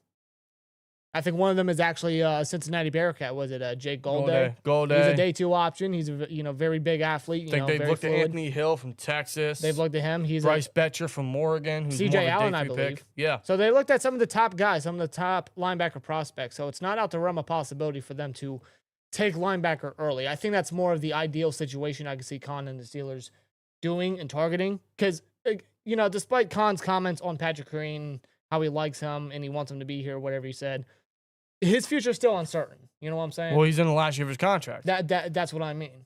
But going off of the vibes that Khan said, which, I mean, you can't really trust because it's just GM talk, it appears to me he's fine with what Queen did. Queen might get an extension. So it's like we don't really know exactly what they have in mind at the linebacker position, but we do feel that they should add at least another name, and a capable name at that. Right. Now we're getting into the offense. Enough of the defense. I don't know how much more they add to the defense. I'm hoping they can at least grab a corner and maybe a defensive lineman. I mean, when you look at the defensive line room, yeah, we didn't really get into dealing because the free agency pool is not really that fascinating. It's just a bunch of aging guys. Which, I mean, if you want to bring in like a Tonga, sure. If you want to bring in like a Dalvin Tomlinson, sure. To play the nose, fine. But Go for it. But they're aging. They're also more of they're fill-ins. They're not like the fix at the nose, right? Unless they want to keep putting Y.A. Black there, but don't want to force him into that role immediately. So they sign a vet to play that nose role first and then work Black up to that spot since he's still in his rookie contract. Yeah. So maybe they sign a defensive lineman. I don't know. Again, just like linebacker, it might be one of those positions they look at for the draft specifically. Right. I don't know. We'll see. I wouldn't be surprised if they take that position high either. I mean, they looked at Gaden McDonald at Ohio State. Defensive line early is pretty good. Later on, you might have a couple sleepers, but early on is probably the sweet spot for them to take it. They have the picks to do it. I don't know. Maybe they do go trenches early in the first round again. It's been their common pattern. I wouldn't expect that. I wouldn't expect that. Now let's talk about the offense. Where do you want to start? I'll leave it up to you. You want to talk about O-line? You want to talk about receiver? You want to talk about quarterback? You want to talk about maybe running back? Because we honestly might not get Gainwell back. Well, I mentioned trenches, so let's talk about the one position that is uncertain right now. That's left guard. Yeah. Let's get into left guard. All right. The number one left guard I want the Steelers to sign is David Edwards. Like, if you want a splash, if you want a veteran on that young line, David Edwards is your guy. Go get him. Yeah. He'll be 29. That's not even that bad, though. It's not. It's not. Because he can honestly be here at least 3-4 years. For an offensive lineman, now, that's not even that bad. And you look at his resume, I mean, the guy is more than capable. Yeah, David Edwards is probably the best guard option out there, if I'm being real with you. He's going to command a big market, which, again, would be a splash for the Steelers. But he's primarily played left guard since being drafted by the Rams in the 5th round back in, I think, 2019. Mm-hmm. And he worked his way up. He was a big part in his second and third years helping the Rams win the Super Bowl, obviously, before he moved on to the Bills and protected Josh Allen, being a big part of the run game success, featuring, of course, James Cook. So this guy's resume speaks for itself. This guy's won a championship, protected Matt Stafford in an incredible year. He won a championship with the Rams. Then he went on to the Bills, protected one of the best quarterbacks in the league, and Josh Allen, and has done a big part in helping James Cook in the season he had the past 2 years. And you look at that. What more could you want? You look at that Bills offensive line. I mean, like, we know how inconsistent it is and how unreliable, especially in pass protection for Josh Allen. David Edwards was one of the shining stars for that offensive line. Yeah, I mean, what more could you want in a guard, bro? Like, you have that championship mindset. You have that championship pedigree there where he's succeeded everywhere he's went. He's done well. He's been holding down that position. He's protected elite quarterbacks. He's been a big reason for the run success. Go get him. You want that veteran. You want that experience, that mentor to a degree, because say Malu's leaving. That was one of the reasons I'm sure that they brought in Sayamalu in the first place 3 years ago. You want a guy that's going to replace that or fill that role and replace Sayamalu. Edwards would be, in my opinion, a slam dunk signing for the Steelers, considering his experience, his youth, his resume, and whatnot. And you look at the Bills. Didn't they just give Connor McGovern like a big extension? And he their center and whatnot? I believe so, yeah. So I don't know what the possibility of them doing that to Edwards is. I think Edwards is walking. I see that happening. So do I. But David Edwards, I mean, if there's a guard I want the Steelers to target in free agency, it's definitely Edwards. I would agree. Like that's like when it comes to the guard list, and we wrote a couple down here. He's probably at the top of my list. Top of the list, no doubt. My most desired. Who do I expect them to get? Who would I not be surprised if they got? Elton Jenkins, who, for some reason, the Packers switched to center last year. Yeah, because they lost Josh Myers to the Jets in free agency, and plus they signed Aaron Banks at that too. So they moved Jennings to center and then put Banks at left guard, while Jennings played left guard for a long time, where he was dominant. It's where he flourished. As a matter of fact, I think he went to the Pro Bowl Cup or was recognized as a Pro Bowl as a left guard for the Packers. But he's not a free agent yet. They're still looking to potentially trade him, but he holds a $24 million cap hit, and he'll save the Packers $19 million or more if or when they cut him, because he's getting cut. Yeah, they just re-signed Sean Ryan. I think they just re-signed, where he's going to be like their center or guard. I think he filled in at center when Jenkins got hurt this past season. So they just re-signed him shortly before we went live. So that means that Jenkins is gone. They could sign him because obviously, he has that experience. He's that veteran. And yeah, he'll be 30, but he would be a fix for at least a year or two, maybe 3. But it would also allow the Steelers to take the position in the mid-rounds and develop a guy under James Campen. Yeah, I could see something like that. So if they wanted a trusted veteran on the line, I wouldn't be surprised if they grab a guy like Jenkins, where he wouldn't break the bank. But he's that veteran that they could really rely on in that group. And by the way, he protected A-Rod. Am I correct on that? Yes. So there you go. If that's not enough for A-Rod to make up his mind, then why not get a former offensive lineman of his? There you have his old O-line coach. So right. Why not? I'm going to add in Elijah Vera Tucker. This one's an interesting one. This guy can't stay healthy, man. It sucks because this guy is an elite talent. This guy's played everywhere. And when I mean everywhere, he's played everywhere along that entire Jets line since being drafted in the first round. It sucks because in his rookie year, he started all 16 games at left guard. But since then, he's only played 27 games since the 2021 season, including two injuries with his tricep, I think, or his Achilles. He suffered an Achilles injury, I believe, in 2023, shortly after the season started. Yep. Then had 2 torn triceps since then. Yeah, ended his 2022 season, and then took him out all of this past season. That's right, yeah. He had a triceps injury in 2022, then an Achilles injury in 2023, and then another triceps injury that took him out before last season even started. 3 severe injuries in 4 years? And he's still only 26 years old. But he has the versatility. He can play guard.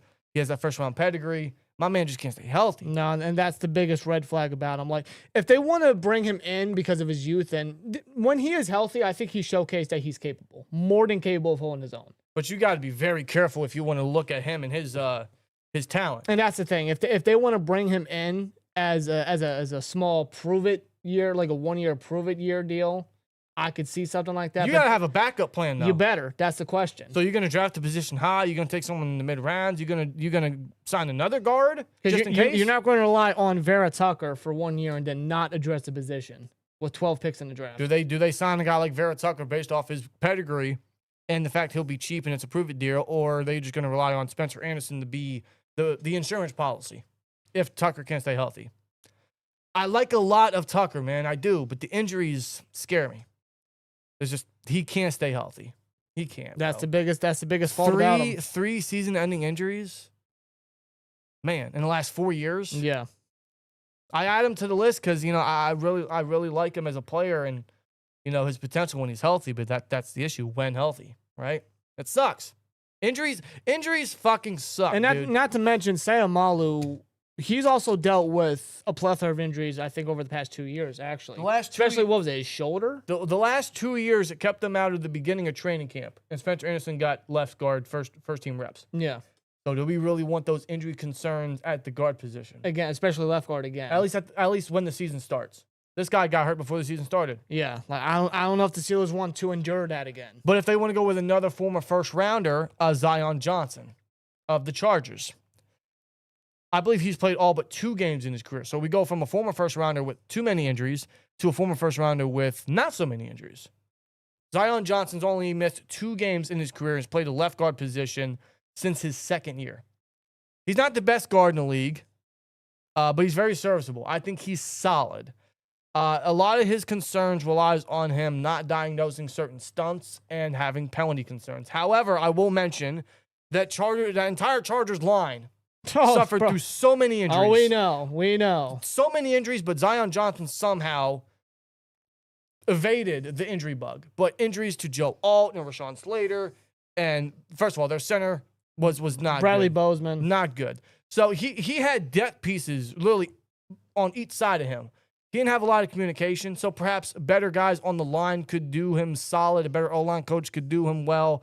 A better center like Zach Frazier could help him with certain communication and certain ways of diagnosing things in the blitz, right? Or pre-snap.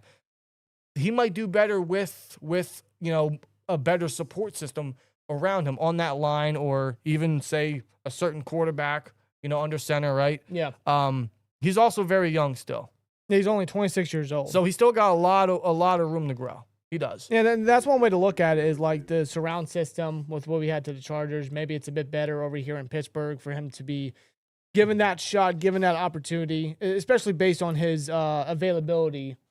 Considering every year with the Chargers, he's had over 1,000 snaps every single year. Yeah. As a blocker. So he showcases that availability and dependability to a degree. Maybe with a different group of guys and a different offensive line coach, especially with his youth still, maybe they can get the best out of him. Yeah, this could be almost like another James Daniels situation where Daniels he showed some promise with the Bears, and the Steelers signed him, and unfortunately injuries derailed that whole run.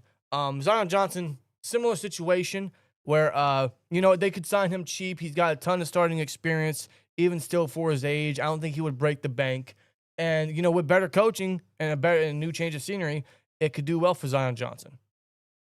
I think that's what he needs, honestly. I think he needs to get out of the Los Angeles and go to a team where he could actually have a better surround system to work out, a lot of his kinks. So, Zion Johnson wouldn't be the biggest blow away, but with a ton of starting experience. It sounds like one of those Steelers signings that they would potentially. And I don't think he'll break the bank either. No, I don't think so. And I just want to say I feel sorry for Justin Herbert because he's getting his tackles back from injury, but his guards will not be coming back.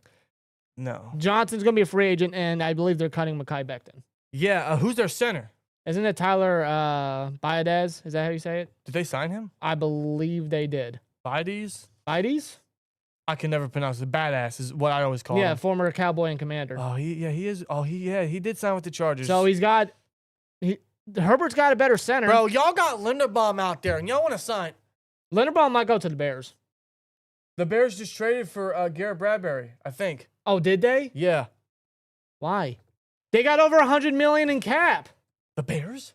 Or do they? Or no, they don't. Maybe that's another team. That's the Raiders. That is the Raiders. Who's the Raiders center? I don't know. It ain't Jackson Powers Johnson. I think he's a left guard. I don't pay attention to the fucking Who Raiders. knows where Linderbaum's going? That man's getting a freaking bag, okay? He's getting a bag. There's no doubt about it. The Ravens, for all we know, the Ravens are going to lose out on their franchise center. The Chargers fixed their center position. The Bears just traded for Bradbury. Don't tell me Linderbaum's going back to the Ravens too. They're going to pay him that much? He wants, what, $25 million a year? Something like that, right? Oh, Linderbaum's great. Something like that. Keep in mind, we took Kenny Pickett over that guy. Great job, Colbert. I'm glad you're enjoying your retirement. Hey. Frazier's a dog. Yeah. Frazier's a dog. Yeah. I don't think the Bears have a lot of cap space. I thought they had no, or maybe that was another team. The Raiders have like $120 million or something. I know the Raiders do. I think what's another team? I think another team has something like that, right? Yeah, Bears have projected 26. Oh, I'm dead wrong. I apologize. I'm dead wrong. Most cap space NFL 2020. I'm curious. Yeah, check over the cap. Yeah, the Raiders with 121 million. Oh, it was the Titans I was thinking about. Titans 92, They- Chargers 92. I The think the Chargers Titans got 92 million, and they didn't even attempt for Linderbaum. No, they didn't. Maybe they get Edwards. I have no idea. Chargers are gonna Charger. Commanders got 87 million. The Jets have 73. Who are they going to sign? Who are they going to try to convince to come to the Jets? Seahawks have 58 million, and they're not locking themselves into awful contracts. No. Like they're gonna let Tariq Woolen go. They're gonna let probably Kobe Bryant go. They're gonna let Kenneth Walker go because they can replace those positions. Yeah. Seahawks know what they're doing, man. Snyder knows what he's doing. Cardinals got 48 million. Bengals have 47 million. Steelers have 46 million. But when that Jonnu cap savings comes in, we'll get over 50 million. So there you have that. That's good to know. That's right. Any other guards you want to get into? I think that's really it. Jenkins, Johnson, Vera Tucker, David Edwards is really my favorite. That's about it. I think that's really about it. I mean, like, those are really some of the more notable names in free agency. There's still the possibility they bring back Sayamalu for a short-term deal, maybe like a 2-year deal. Maybe they sign extra depth. Maybe like a. They could do that, yeah. I mean, Connor McGovern was an option because of the McCarthy connection. Another one's probably like Brock Hoffman because of the McCarthy connection. Yeah, that's right. He's mostly depth with the opportunity to start. I think he started 16 games in his career, mostly at center and right guard. But, I mean, under McCarthy, he did help Rico Dowdle have over 1,000 yards in 2024. So Yeah. perhaps he could sign him, or the Steelers could sign Brock Hoffman as depth with the opportunity to start with potential starter upside. Maybe. I think that'd be the cheapest way to go. I want a fixed guard, dude. I want a savvy veteran in that area. I want David Edwards. That's who I want. Like, if they're gonna make one significant splash, I would like it to be guard. I would. I would also like it to be receiver, but I don't think they're gonna make too big of a splash at receiver because I'm hoping they draft that position early. So if they're gonna make a significant splash, go get a guard or a tackle. That's what I'm thinking. Let's talk about receiver. Finally, let's talk about receiver. If there is one position I am confident they're going to sign, it is receiver because they have to. How can they not? They have to. How can they not? You got Skoranek, you got Roman, you got DK. That's it. You're not bringing MVS back. Adam Thielen retired. Calvin Austin, it seemed like he's going to walk. He's probably going to test the market. He's gone, and we'll probably get like a 4th or a 5th round comp pick. Matter of fact, didn't he change agencies or something? He did. He's with Drew Rosenhaus. Oh, there you go. That doesn't necessarily mean he's leaving the Steelers, but I mean, if a player changes agencies, he's getting the most bang for his buck. Exactly. Chat, and the Steelers ain't going to pay that up. You guys have put in the polls, what's the biggest position Steelers need to fix in free agency? 72% say receiver. We're finally going to get into wide receiver. Wide receiver. God, wide receiver, bro. Yeah, I know. Here we go. Still talking about receiver. God damn it. I'm getting tired of talking about receiver. 3 years in a row, bro. Alec Pierce. I don't think they signed Alec Pierce. Well, there's no doubt he's the top receiver out there for sure because Pickens got franchise tagged. But I read Fowler reporting that he's looking for an estimated $27 million per year. Holy overpay. Yeah. I think even 20 is bit. There was an anticipation of him like maybe 20 million, maybe 24 million. Fowler's reporting 27 million. So that number's only increasing. I don't think the Steelers paid the big bucks for Alec Pierce. For that, no thank you. Although Alec Pierce is one of the best deep threats, probably the best deep threat in the game. Oh, there's no doubt about it. He's still young. He's a field stretcher. He's dependable at that. He's got strong hands. The playmaker. I just don't think Steelers pay him the big bucks. I can see the Patriots doing it considering they let go of Stephon Diggs. Yeah. And they got some cap. They got some money. We got Steele in the chat with $4.99. Says slept on it, and now I'm confident Fatanu can hold up against Crosby. Fatanu did have a rocky game versus the Texans, but overall, as his second or full first season, I thought Fatanu did very, very well. He held up. In his second year, I think Fatanu is going to hold just as fine. Well, I'm very confident in Fatanu. I believe Fatanu, he didn't miss a single snap. He was available. He was dependable for the majority of the season. And I think he's only going to grow from this. I mean, that's what you want in a guy from Fatanu. after what happened in his rookie season and just his first round pick. It was his first full year playing at right tackle. Give him a second year, another full offseason to hone his craft at that position. I think he'll be just fine. Under a new offensive line coach with a better resume. I'm very, very confident in Troy Fautano. Yeah. Love Troy Fautano. Yeah, Alec Pierce. I think he's out of our market. I think he's out of the ballpark for the Steelers. But he's the top one there. Another one that makes a lot of sense is Juwan Jennings. And this is a guy I really want to be a Pittsburgh Steeler because when you look at the style of a Steelers receiver, we know how that they are physical, blocking, capable, dependable. Jennings fits the boat to a T. Right. And he's done that for San Francisco for many, many years. As a matter of fact, the last 2 years, when you think about it, the Niners, first of all, they got to switch strength and conditioning because they have so many injuries. I'm surprised McCarthy stayed healthy. Or McCaffrey. Yeah, Christian McCaffrey. Yeah, Christian McCarthy. God almighty. Christian McCaffrey. Yeah. Jesus. I'm surprised he stayed healthy this year. But the receivers have not. Ricky Parasol can't stay healthy. Obviously, what's his nuts? Brandon Ayuk. What a missed. I think he's supposed to get cut because they voided his guarantees. So I don't think he's going to be a Niner. Oh, God. But he hasn't been healthy the last 2 years.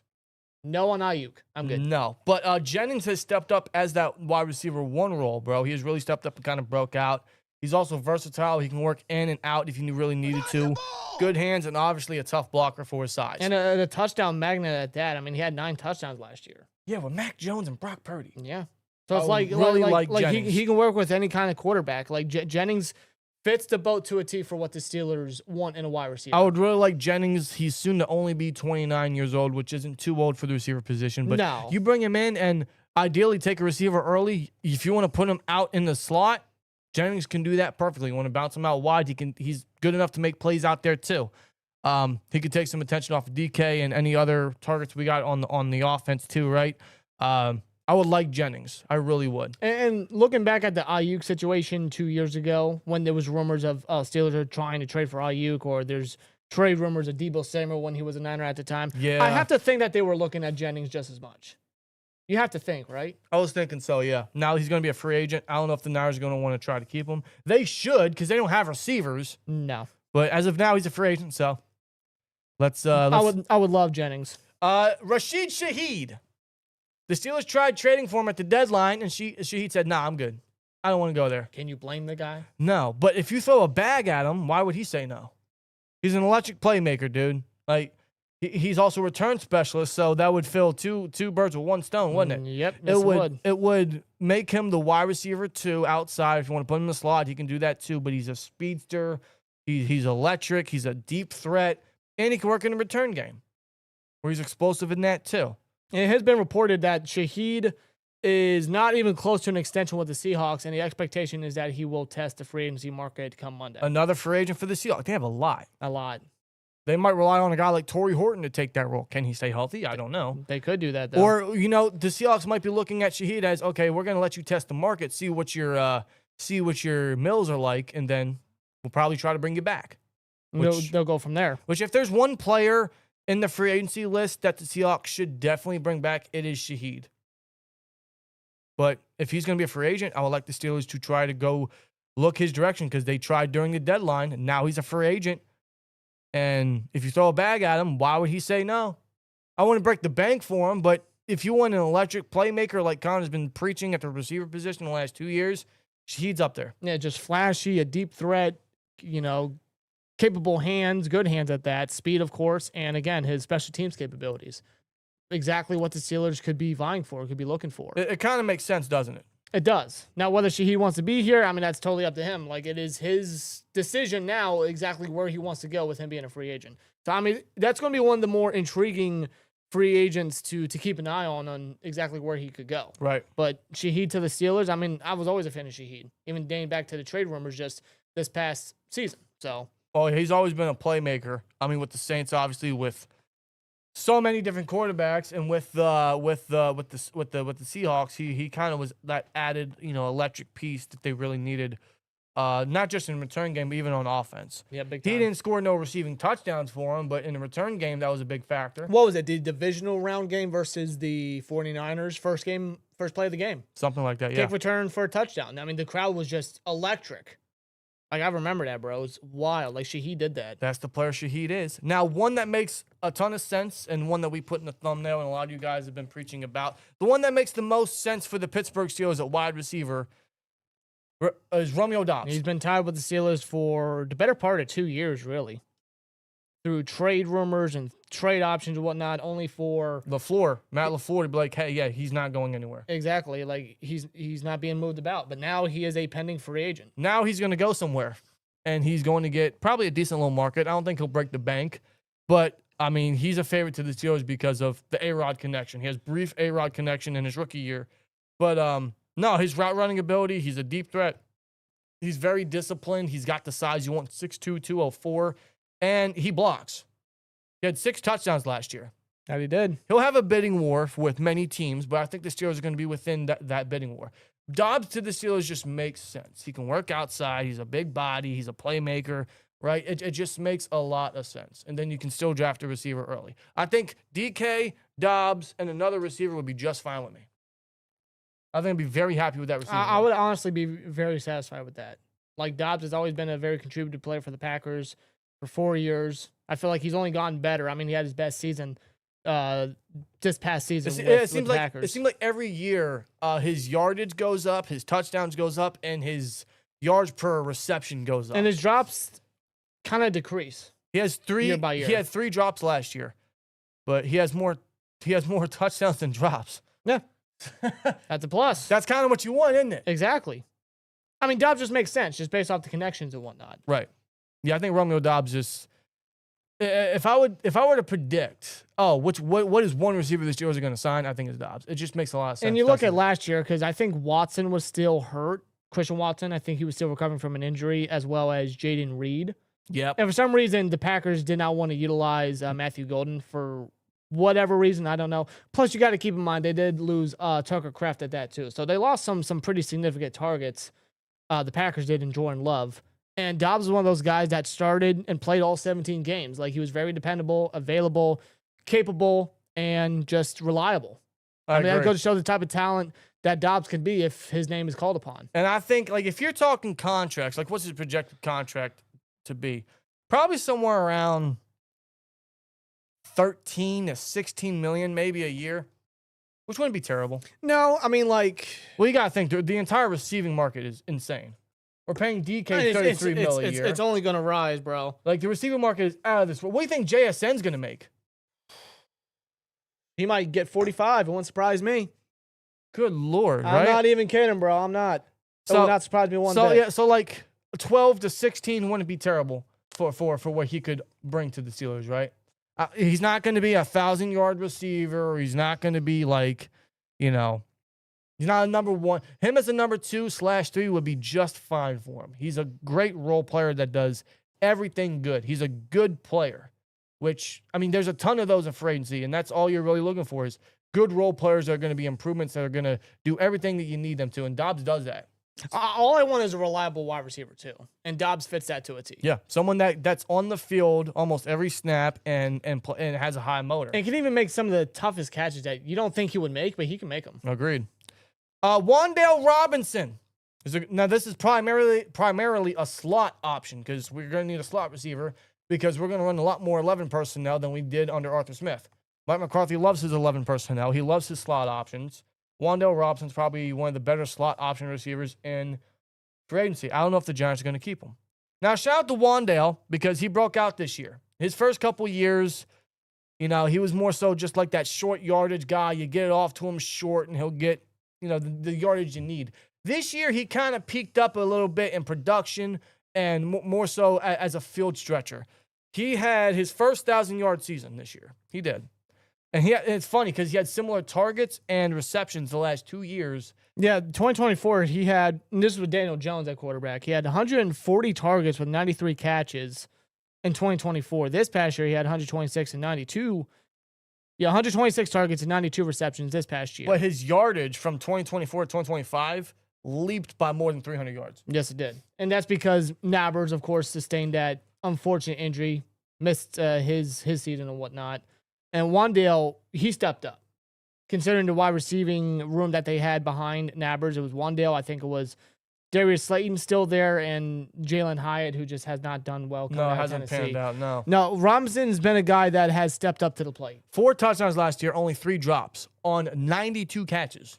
So his hands are very, very reliable. Yeah. As is his route running. Like, his separation is another good part of his game. Yeah, he's a trusted weapon, but this is primarily a slot option, which wouldn't be a bad way to go because they're going to need a slot option. I wouldn't break the bank for him just based on the fact he is going to be literally the 3rd option, and you're still going to take receiver early. If you want to... And maybe that's what they do. Maybe they opt to go with a slot option in Robinson and then obviously look heavy into the draft early and get an outside receiver. Maybe that's their idea. Potentially. Or, like they could go outside target for agency and get a slot option in the draft. I don't know. Right. Again, they go any option. Now, I know, like, Mike Evans is out there, right? We're not going to get Mike Evans. We don't have a quarterback. We're not getting Mike Evans. Plus, he's up there in age, and I want someone here that's young and someone that's going to make a difference, right? Mike Evans, future Hall of Famer. Oh, there's no doubt about it. It just doesn't make sense for the Steelers. So I'm not. Well, it does if they want to win the Super Bowl and they just want to. With what quarterback? A-Rod, bro. A-Rod. They want to run a retirement tour, dude. Come on. That's not happening. I don't want it to happen. Mike Evans should be nowhere but Tampa Bay.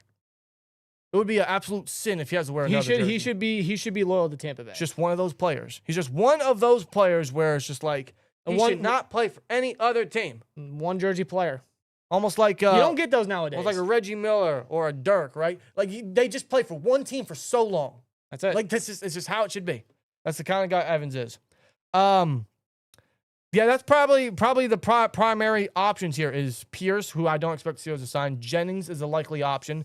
Dobbs makes a lot of sense. Shaheed would be a bit of a splash, and Wandale would be a good slot option.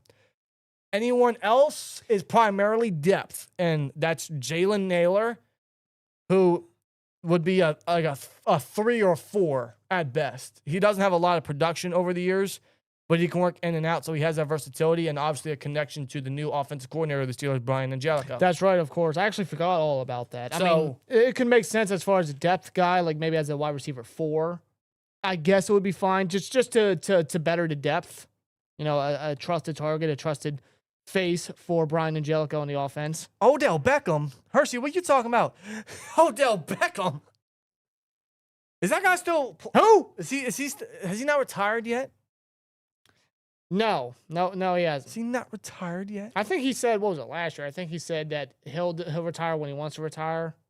Just retire now. Ryan, no, we have not played the new Resident Evil yet. I know Rob wants to. I want to. It's just I'm putting more priorities ahead of that, but I do want to play it. It's just I love video games, right? It's just one, I don't have the time for them. 2, there's nothing out there that's grabbing my attention. GTA 6 will. Whenever that comes out. Well, that's just for everybody. Which will be in 84 years. But no, it's just one, I don't have the time, and it's just when I do play, it consumes a lot of my time. Yeah, exactly. But no, I haven't played the new Resident Evil yet. Well, you're not a horror game player to begin with. You're a horror game movie watcher. Motherfucker, you will not play a horror game. If I play a horror game, that monitor or TV I'm playing is going to get broke because I'm going to throw the controller. Yes, I know you would. Dude, you couldn't even play Fallout. With the mutant little cockroaches and the bugs, you wouldn't even play that. That creeps me the hell out. Dog, it's not even that bad. That creeps me the hell out. You couldn't even play Uncharted with the little spiders coming out and whatnot. Bro, of like a cave. There's spiders. There's nothing wrong with spiders. I'm not scared of spiders. I'm not BSing you. This man, he needs me to kill him. But let me tell you, if spider comes down from the ceiling right now, you're gonna see a different side of me. I would love to play the next Resident Evil. I haven't seen any spoilers. I don't want to see or hear any spoilers because it's just ruining the game for me. Maybe down the line. Maybe down in the summer. We'll see. Handicap Mexican with it too. We still down for a meetup on draft day. Absolutely. We're going to be there. We are going to be there, and I'm very excited. We'll be down in Pittsburgh. Do y'all think McCarthy unlocks Roman? Somber, I feel like, I'll say this. I feel like this is his last chance. I feel like this is his best chance. Because he has, because he's with, under Tomlin, I mean, like, and Arthur Smith, if like they were not giving him the opportunity. For one reason or another, Roman wasn't getting that opportunity. Under McCarthy and an offensive-minded coach, and maybe more of a expanded role with the offense with 11 personnel, maybe Roman can get that opportunity. Roman just got to work for it. He's There's no doubt definitely he's about got the route running capabilities and the speed, right? His hands were really good in college. Mm-hmm. It's can he stay healthy and can he step up to the plate? Khan said glowing things about him and he expects more from Roman. I kind of think Roman might be on the chopping block come the final cuts. He might be a trade candidate. It depends what he shows. It would not surprise me. It's going to be an important summer for Roman. But can McCarthy bring out the best in Roman and maybe use him and maybe save him? I think he could. This is the best chance for Roman. It is. And frankly, everyone calls McCarthy this quarterback whisperer. I have my doubts, but if you want to say that, go for it.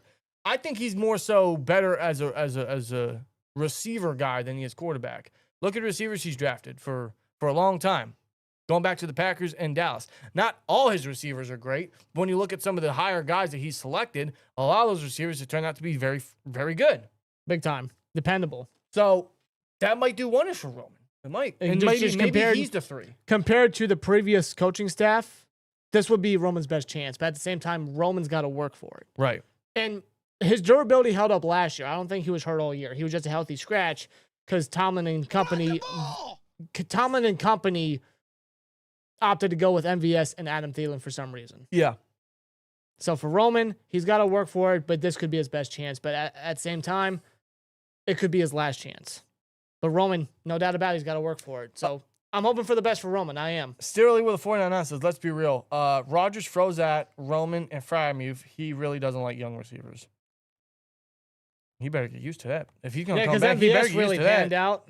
MVS did his job. He better get used to young receivers. He's coming back. We're going to draft at least 2 of them. So you're saying if A-Rod comes back, if we draft a guy in round 1, we're not going to see him? He's going to be like Matthew Golden of the Packers. Let's not do that.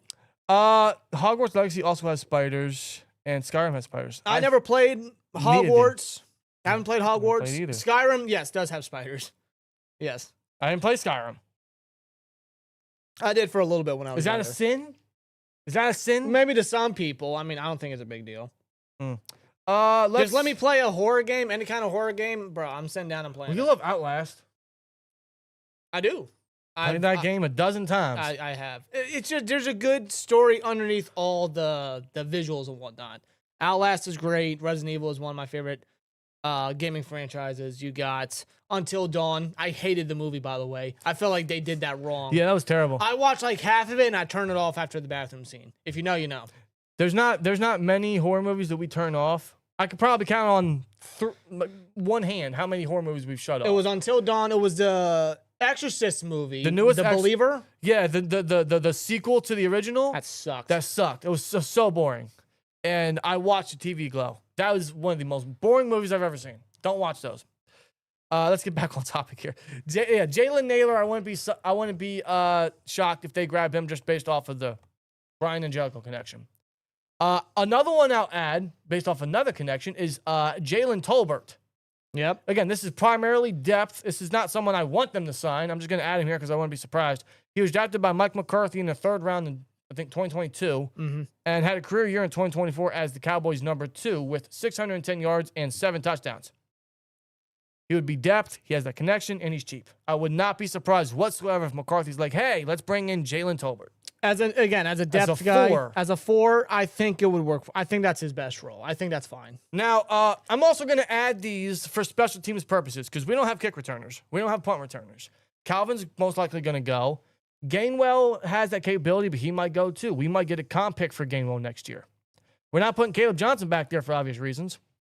We need some return specialists. So I would not be shocked if the Steelers look their way for return capabilities. And the number one guy I have here is Sky Moore from Central Michigan. I was very high on him as a receiver coming out of Central Michigan, converted receiver, except he's not good as a receiver. But as a return specialist, he's all right. He's cheap. He has a return specialist ability, whatever. Yeah, he did fine as a return specialist specifically for, what was it, the 49ers? The Chiefs and the 49ers, yeah. Most recently, the 49ers. If that's his role... That's it. That's just it. that. That's it. Just that. Another one I'll add, based off of the Danny Crossman connection, our new special teams coordinator, D. Eskridge, because he was...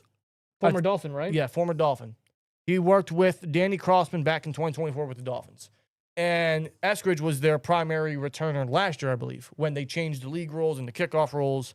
I would not be surprised if they bring him in just for return specialist duties because I don't think that's something people are talking about. We don't have no returners. We do not. We don't. We do not at all. So I would not be shocked if they bring in a return capable receiver or running back or someone at that position. Speaking of running back, we don't know if we're getting Kenneth Gainwell back. So are we going to grab a running back?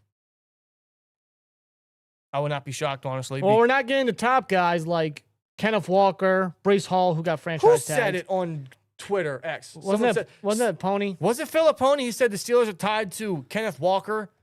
That doesn't make any sense. I didn't believe it for a split second. That doesn't make any sense. Walker's not coming here. Breece Hall is still a Jet. God bless him. And Travis Etienne, I don't think he comes here. No. So if so, let's say Kenneth Gainwell signs elsewhere. Then frankly, I would give the opportunity to Caleb Johnson because you drafted him in the 3rd round. Well, just to see if he's worth the 3rd round value. Because if Gainwell or they sign another running back to be that too, Johnson's not going to get a lot of playing time, which ain't a negative because he can still learn, he can still develop, and he's still young. But you got to use him at some point. Yes, I agree with that. But in that case, Caleb Johnson is not good in pass pro and doesn't have receiving upside. He's primarily a thumper of a running back. He is. That's it. So what that tells me is, let's say Kenneth Gainwell leaves to free agency, he signs elsewhere, Steelers get a comp pick for 2027, whatever. Then you have just Jalen Warren and Caleb Johnson as your running backs. They'll probably draft someone or sign someone to be their 3, whatever. In that case, I would think that you would have to make Caleb Johnson more of the carrier of the running back, so he'd get most of the carries. And then Warren is back into his change of pace, 3rd down option back role. Because Warren has the receiving upside. Johnson does not. So And Warren can pass block. Exactly. So now Caleb Johnson could work in that because he has great teachers in Gainwell and Warren, right? But in that case, you don't know that yet. So Warren would go back to what his previous role was when Najee was still here. And then Caleb would get the Najee role where Najee's getting most of the carries, or Caleb would get most of the carries. That's what I would think if Gainwell leaves. I'd much rather Gainwell come back, but let's say he leaves. I think that's what they would have to do.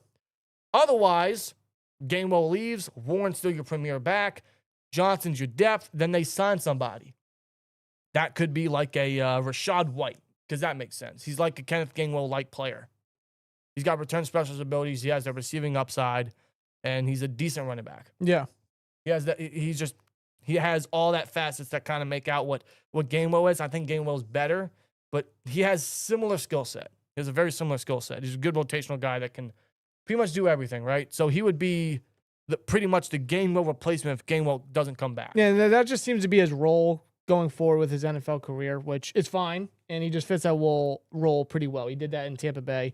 The thing about him a couple years ago was his fumbling issues, because he did have multiple fumbles. But this past year, I don't think he fumbled one time. No. So it seems like he cleaned that up to a degree, which is a good thing. Now, going back to what I said about Caleb Johnson and Warren essentially swapping roles and Caleb getting most of the carries. Gainwell walks. Let's say Gainwell walks. What if the Steelers go grab a Rico Dowdle? Because he has that McCarthy connection. Right. And he's had 2 straight back-to-back 1,000-yard seasons with the Cowboys and now with the Panthers. Let's say the Steelers go and grab a Rico Dowdle. He has receiving upside.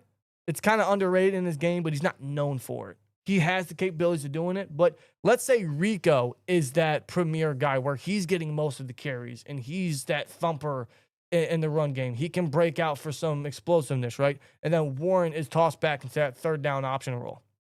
That could work. Would that be an upgrade in the running back room? Rico had a good year last year. You could argue that would be an upgrade because, Dowdle he's been reliable the past 2 years, whether that's as a Cowboy or as a Panther. He even took the role from Chris Hubbard for the Panthers, who You mean Chuba Hubbard? Chuba. Did I say Chris Hubbard, former Steeler. Yeah, my God, sorry. That's a Chuba, throwback. That is a throwback. My God, we're talking tackles here. But Chuba Hubbard, he did, if you remember, he got a extension, but then they signed Dowdle to be the 2, but he took over as the primary back, and, he was just one of the benefactors to the Panthers' rushing attack. Right. It goes to show his capabilities as that feature back for whoever he is, on whatever team he's playing for. Yeah. So you could argue that if Dodal is signed by the Steelers and Gainwell leaves, you could argue that's an upgrade. Yeah, well, what would you guys think? Let's say Gainwell walks. Would you guys take Rico Dowdle and Warren as your running back room? Dowdle's your premier back, or your premier most of the carry back, and then Warren's tossed back into his third down option role. Would you guys like that? I wouldn't mind that at all. No. I would much prefer Gainwell to come back, but if you're saying we're going to swap Gainwell for Dowdle, I'm not going to say no either. No, not at all. Honestly, I wouldn't mind that at all. Would that improve the running back room? Maybe just a little bit. I think it had just a little bit of extra explosiveness. But Gainwell had a really good year last year. He did. Like, low-key, I really want Gainwell back. Oh, I think we all do. I think it's still all right to look at other options out there in case Gainwell does leave. But Yeah. I think Gainwell should be coming back. Well, let's say he doesn't. Let's say they don't sign a running back in free agency. They're probably going to draft someone, but they shouldn't draft it early. It's not like a pressing need. No. You got to use Caleb at some point. You got Warren, who's incredibly reliable and underutilized. He doesn't get enough carries. It's crazy. But you're not pressing to draft a running back, so you could take it late if you really wanted to. I wouldn't take it too early. There's other positions that are far more important. Oh, big time. So maybe they do that. Say they give Johnson an opportunity if Gainwell walks. You got Warren and Johnson as the duo back there, and then you want to draft a third running back with receiving upside and maybe even special teams capabilities to kind of fill the return specialist role. Then that's an option For sure. Yeah, Mike Washington's, he's explosive, he's good, he's fast. But he had himself a hell of a combine. Someone's going to take him mad early. I wouldn't be surprised by that. He'll probably go sometime day 2, I think. If not, he'll go very early day 3. But I wouldn't take a running back until like late. Like bottom of the 5th, 6th or 7th. We right? have what, 2 6-rounders? Yeah, at the very end of the 6th round. I can see him taking one in the 6th round, like a running back 3. That's you can find some capable running backs late in the draft. I mean, like, you can find running backs anywhere, really. Yeah, Somber says, I think Gainwell might be a commander or a chief. Why do I see that? Him as a chief would be Well, filthy, I dude. mean, like the Commanders, they have money to spend. If they want a dependable back, then yeah, I could see that. The Chiefs, it just sounds like a Chiefs move, doesn't it? Yeah. I mean, Gainwell literally does everything that the Chiefs want in a running back. I mean, I hope not, but I wouldn't be surprised. No. I mean, I don't know. It's just one of those positions that, we're probably going to lose a significant playmaker, and they might have to replace. I hope not, though. Or they think they have their replacement already, and then they're just going to go look for someone else in the draft. And then that might just be how they view it, like you said.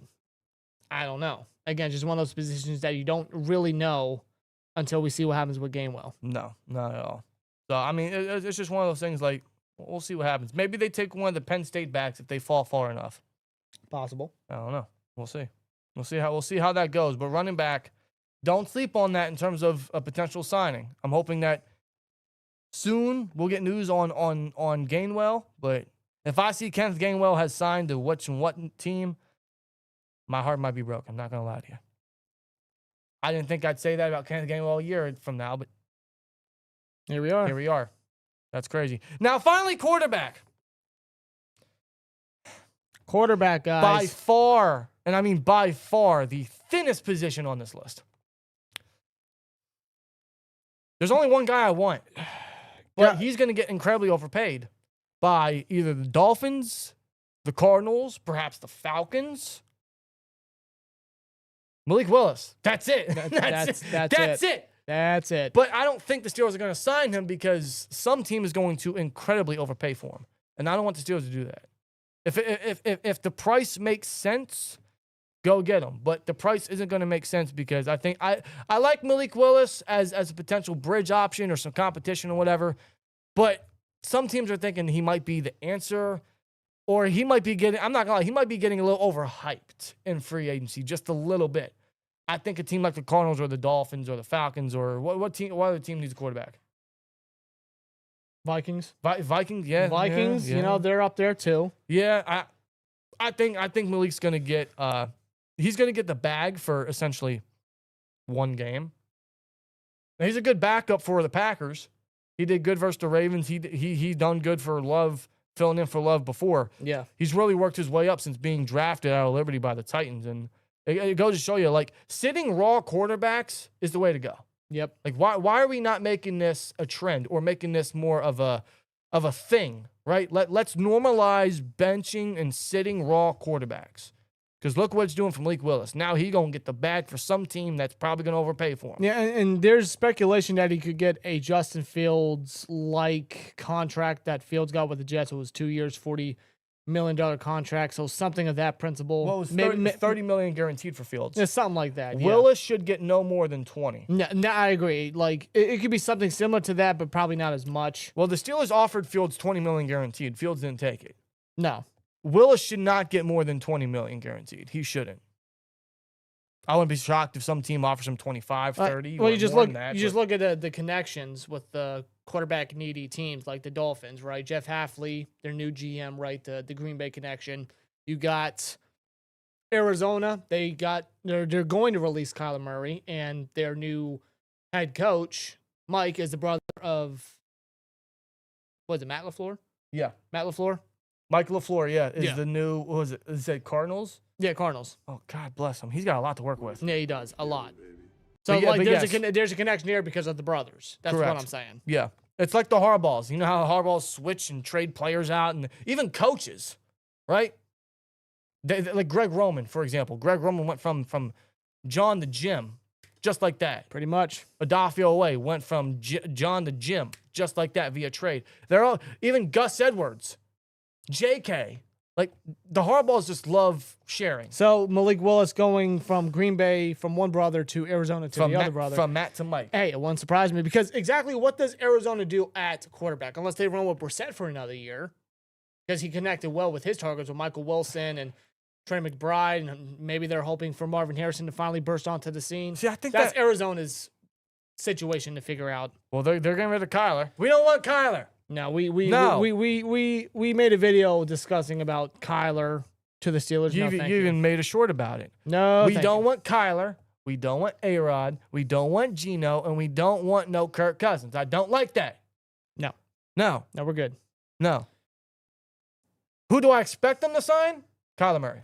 That's what I'm expecting. Aaron Rodgers isn't making up his mind. Steelers are, for some reason, still holding that for him.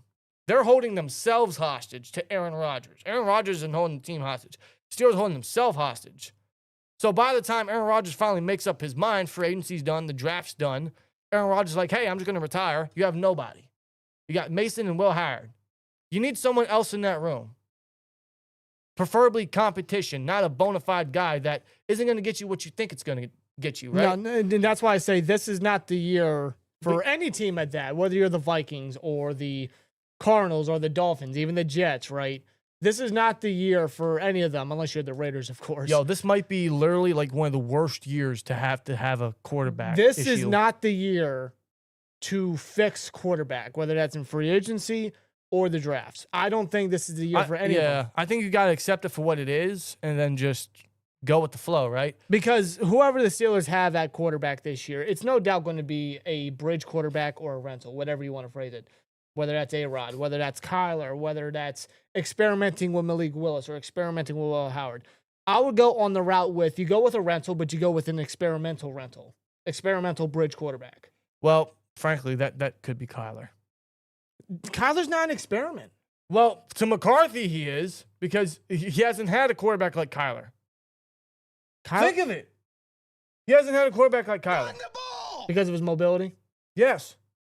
But Kyler's not an that's what I mean. Like, he's had Dak. He's had Rodgers. Well, Dak's mobile to an extent, which is good. But in terms of, like, the mobility side of things, he hasn't really had a quarterback that has the kind of movement in the run game. Like, so to McCarthy, that might be like, hey. I mean, in McCarthy's mind, that might be experimental. I don't view it as experimental. I think Arizona has experimented with Kyler for how many years now? What was it, 6-7 years he was there in Arizona?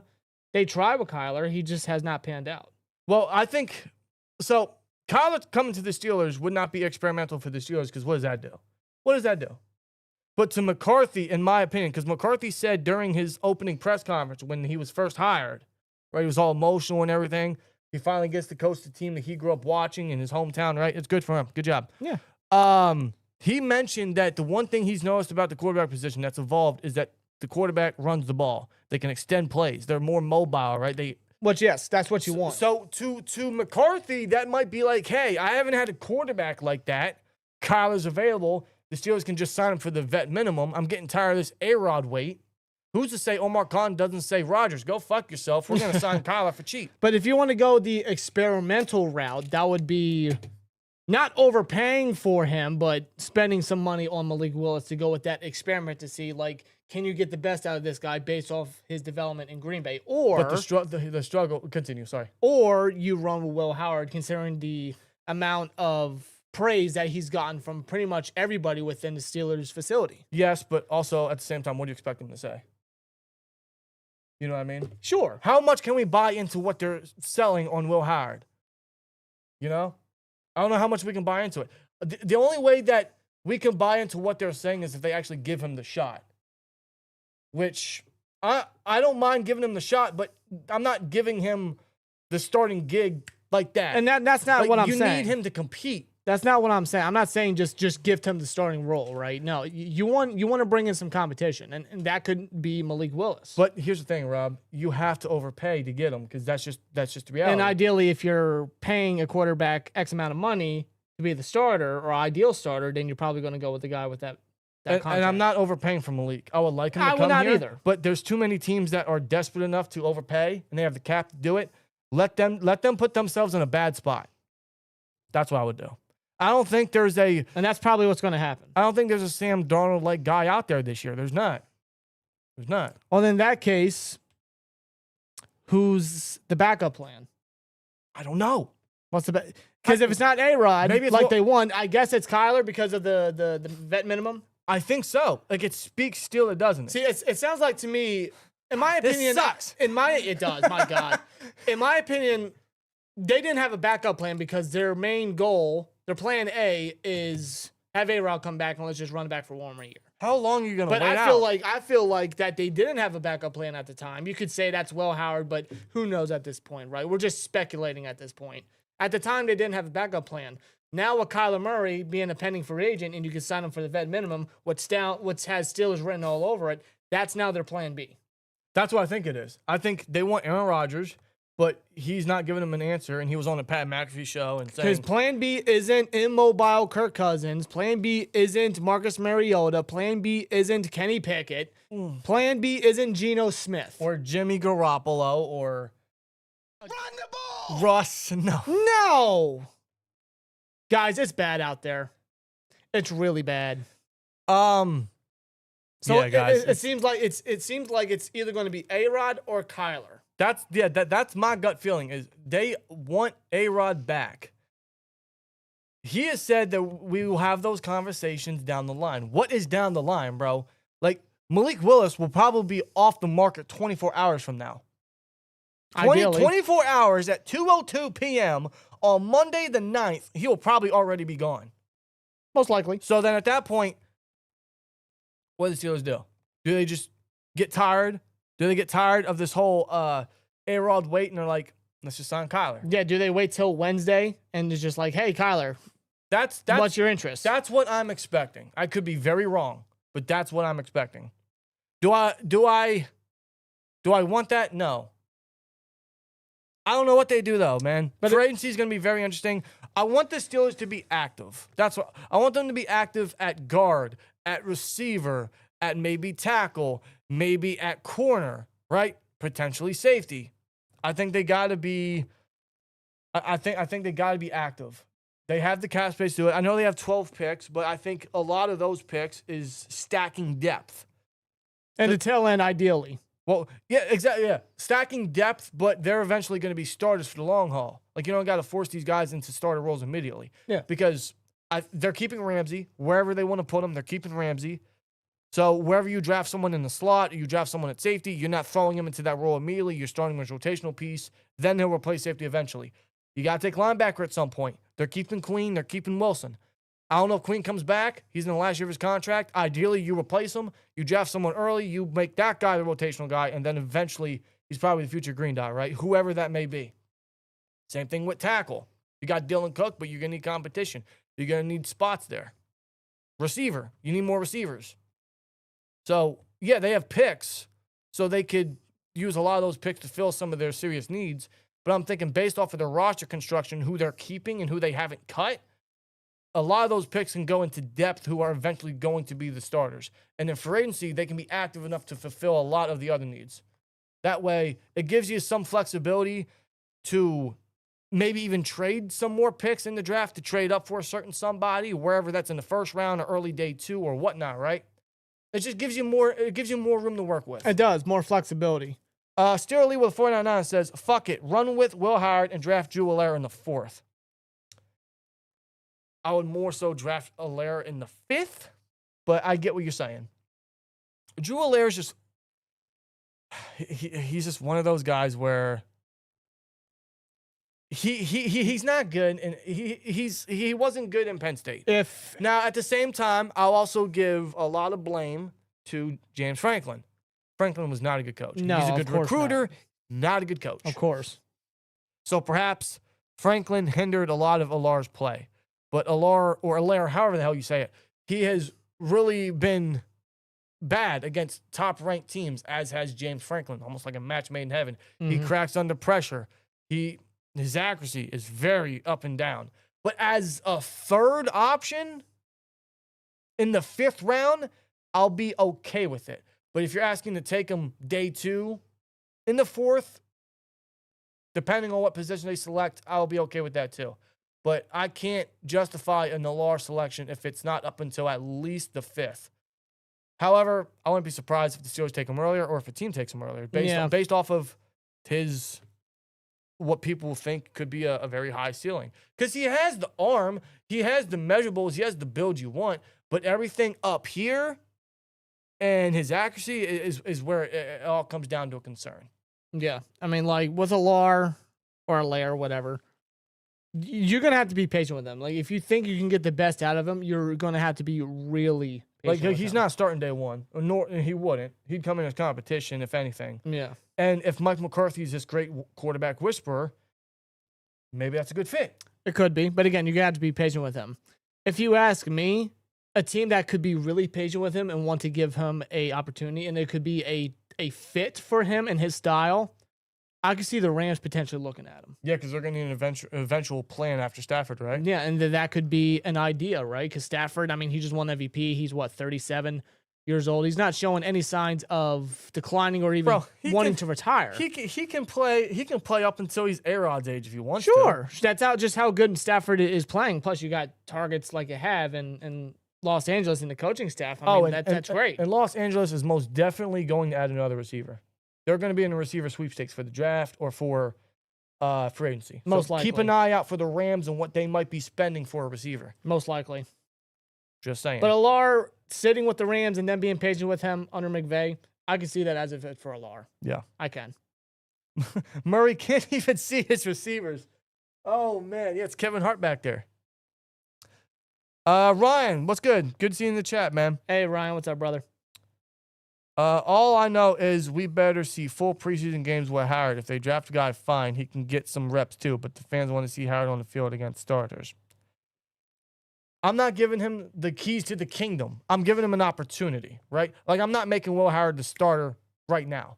You need competition. It sucks Will Howard got hurt before preseason last year because that would have been the only bit of film we would have had on him. Mm-hmm. We don't have that. So it's a lot more uncertain. But maybe that year under A-Rod and what he learned from between the ears aspect, we'll see if that makes it into the on-field product. But we won't know until preseason. Or if you just give him that opportunity. We don't Which know. I don't mind running with Mason or Will or maybe another free agent signee that they could try out as competition, or even like a day 3 quarterback selection that could be tried out as competition. Jay Cooler with 499 says, hypothetically, would you trade Watt and a pick for Stroud? No. CJ Stroud? No. CJ Stroud's not good. No. He was good in his rookie year. He had one of the best rookie years of a quarterback you could probably ask for. No, if Stroud was just My boy turns the ball over. if he just showed an inkling of how he was in his rookie season versus the Patriots, we possibly could have looked at a Broncos-Texans AFC Championship game. Yeah. But Very well possible. though in the playoffs, he turned the ball over way too much. Even against our Steelers. He was not good. He turned the ball over way too much. CJ, I don't know what happened. I don't know what that rookie season was, but since then, he has not even come close to it.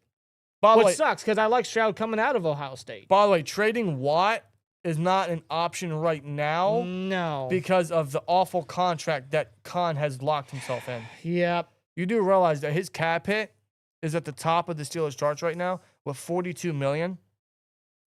And if the Steelers were to do anything that would force him out, whether that's trade or release, they are suffering a massive dead cap hit of, let's say they trade him, right? $30 million.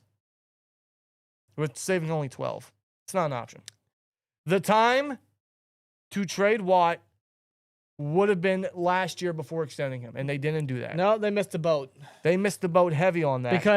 because of their delusions of vying for a championship. Right. If they wanted to trade him next year, which I don't expect to happen, which, I mean, it should because you got to extend Herbig. And I don't think trading Highsmith's the way to go. He's a lot cheaper.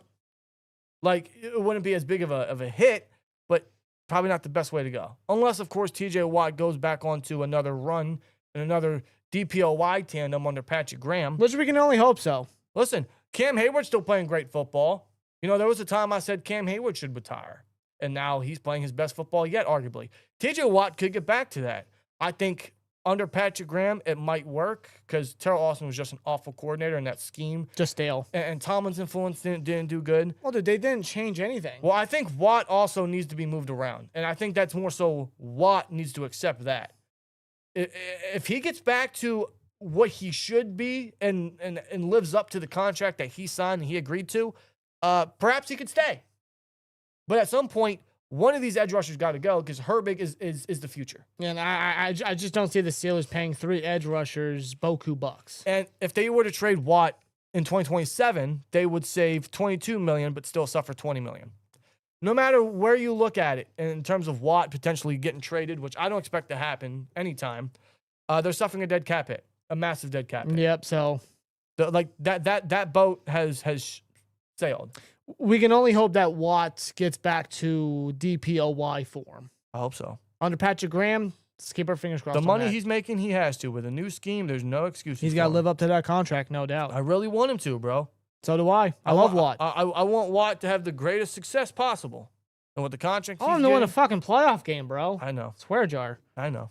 I want to read this tweet. I just saw this tweet from Tom Pelissero 22 minutes God. ago. You ready for this? Oh, I forgot he was a free You agent. ready for this? Oh, God. Veteran quarterback Joe Flacco, who will be a free agent come Monday, wants an opportunity to at least compete for a starting job. But if he's a backup, sources say, Flacco would strongly consider a return to Cincinnati, where he filled in for Joe Burrow last fall and made his first Pro Bowl. He's got one more team in the AFC North to play for to fulfill the prophecy. He's got one more AFC North. He's got Infinity one Stone. more in him. Are we looking at Joe Flacco as Steelers quarterback, Danny? We better not. Do you want 40-year-old Joe Flacco? Do y'all want Joe Flacco? Yes or no? Do y'all want Joe Flacco? We're talking about giving Will Howard competition or competition in the quarterback room. How long did they wait for A-Rod? I don't think they overpaid for Malik Willis. I don't want Kyler. I'm not saying I want Joe. I don't want Joe. Is this what it's like to not have a franchise quarterback? Yeah. My Damn. God. Joe Flacco? Why couldn't Kenny just pan out, bro? Why did he have to have small hands and just suck? You know? Why couldn't we have selected a quarterback when Ben was still here? Damn. Because they didn't have a backup plan, and they still don't. And Kyler's not that bad. They Damn may you, view Colbert. it as they may view Kyler as a backup plan. It's not my backup plan. No. It's not Plan Z either. You know, I blame a lot of this on Colbert. Khan's not immune from criticism either. But I blame a lot of this on Colbert. He really set us back, didn't he? Their backup plan was Kenny. That was terrible. Kenny, he's a free agent now. He's going to be a free agent. Where's he gonna go? Where's Kenny gonna go? My prediction. Watch him go to Cincinnati. I was gonna say, yeah. I swear to God. They need some insurance at quarterback. Oh, jeez, guys. Oh God. Flacco equals Rodgers. Not moving any needles here. No. Somber, you're right. You're not. It's not going to move the needle. It's just like, hey, he played for the 4th team in the AFC North. He should be in a nursing home drinking prune juice. Literally, the only way the Steelers could be a bigger laughing stock, so it'll probably happen stupidly, says Purple Yeti Pack. What's it? What was his number for Cincinnati? Wasn't it 15? 16. 16? Mm-hmm. TJ Black says, jeez. hey, Steel Twins, with Broderick having neck issues, which is almost career-ending, and Sayamalo leaving, would you sign Rasheed Walker? And now in Jenkins, you would have your franchise left tackle and have your guard spot. I actually forgot Rasheed Walker was a free agent. Yeah, that's right. Yeah. His market's going to be interesting, too. Packers are probably going to let him go. I mean, maybe they feel too confident in Dylan Cook. That's a lot to ask for. But I mean, I'm trying to think, hey, how can we fix this offensive line, you know? I don't know. I think the only issue we have with Walker is a lot of his penalties. Comes with penalty issues. Mm-hmm. He is 26 years old, and maybe a new O-line coach could do him favors, but he might be the best tackle option out there. 26 years old. Jenkins seems like a Steelers signing. He's not a long-term fix, but he seems like a Steelers signing, so I wouldn't be surprised about that. If I'm going to be real with y'all, if I had to give you guys a prediction of the positions I think the Steelers are going to sign, I think it's going to be guard, I think it's going to be receiver, and I think it's going to be corner. I would have to agree. And anything further than that would be a bonus. I would agree on that. I mean, that's the positions I want them to address. I mean, like, they need a starting left guard. They need a wide receiver, no doubt about it. Cornerback, of course. Though it wouldn't surprise me if they were just to bring back Pierre and or Samuel and wait for the draft. Or even free safety at that. But again, it's really going to depend on the caliber of safety that they potentially sign to depict exactly where Ramsey's going to be in the secondary. Yeah. It's really all going to depend. But Who's saying Derek Carr in the chat? Derek Carr? Derek Carter? No. What? No. What does he do? How about no? What does he do? It wouldn't cost much. Well, the trade for him. You have to trade for him. What's his contract? Because you have to trade for that contract. Because he retired. He wasn't It's released. like $150 million on 4 years, a couple years back, 3 years ago. Do I? So he's got like, what, 1 year? 1 year left? Yeah, because he played, 2 years? Or would it be 2 more years left? Would you be Because he retired, he had 2 years left on that contract. So would Was it, it 2 still, years? would it Oh, still yeah, be 2 you're years? right. Yeah, because he didn't play last year. Hold on. I think you're right. Can I even check? Would y'all be mad if we drafted O-line first round instead of wide receiver? No, I wouldn't. Because I think it's a serious need. I would not. Especially if it's left guard. Like, I honestly, I don't know if he falls. Or tackle. You want Vega? Penn State O-line, I left want guard? Vega. Duh, that's a man. I ain't gonna lie, man. Before the Ravens traded their pick, I was thinking, oh, he's gonna be a Raven, isn't he? Vega's gonna be a Raven. I'll be real with you, man. I would low-key love Vega. Hey, if he falls to 21, I'm not opposed. I'm not. You Or get a what sturdy about left guard What there? about Freeling from Georgia? Monroe Freeling. Yeah, that's another option too. That's another guy you could look at. I'll be real with y'all, man. If they grab a very solid receiver too in free agency and go line in the first round, I wouldn't hate that. No, because I I would mean, not hate that. because the amount of draft picks that you still have day 2, like you still get a capable wide receiver. All I ask is you trade up for a receiver, whether that's at the end of the first round or early day 2. If like an Omar Cooper falls somehow, go get him. Mm-hmm. Go get him. I'll even take Casey Conception. I don't like his drop issues, but that can be worked on. Otherwise, I think he's got the route running and explosive nature you want. I wouldn't hate that at all, actually. No, That's another scenario they could go. Yep. Can Charlie Batch unretire? I would bring him back. What's Michael Vick doing? Is he still on Fox? Probably. Is he still with Fox? What's Mike Vick doing? If we get Dobbs, we don't need a wide receiver first round. Debatable. I'd still go receiver first round, though. I mean, as of now, that's still my target in round 1. Wide receiver. I just want receiver to be fixed, man. Just fulfill it. See, it all depends what they do in free agency, too. Maybe they go O-line heavy in free agency. I don't know. Yeah. You got to think of that, too. Maybe they get like a David Edwards. Maybe they get like a Walker or Braxton Jones or guys like that, right? Yeah. Oh, yeah, Braxton Jones, that's another possible target out there for tackle, left tackle. I think he was hurt last year, which sucked. But, I mean, he's a capable left tackle. He is. Yeah, what's up? Why not get another Jones at left tackle, huh? Another B. Jones? Sure. Just an option. What's up with Pat Frymuth? Nothing. He's staying. He's a Steeler. Releasing Jonnu Smith basically confirmed that. Yeah, he's here to stay. He's so underutilized. We can only hope that he's finally utilized with McCarthy and his scheme. If the Steelers draft an O-line in the first round, are people going to boo in Pittsburgh? I feel like no, I don't think so.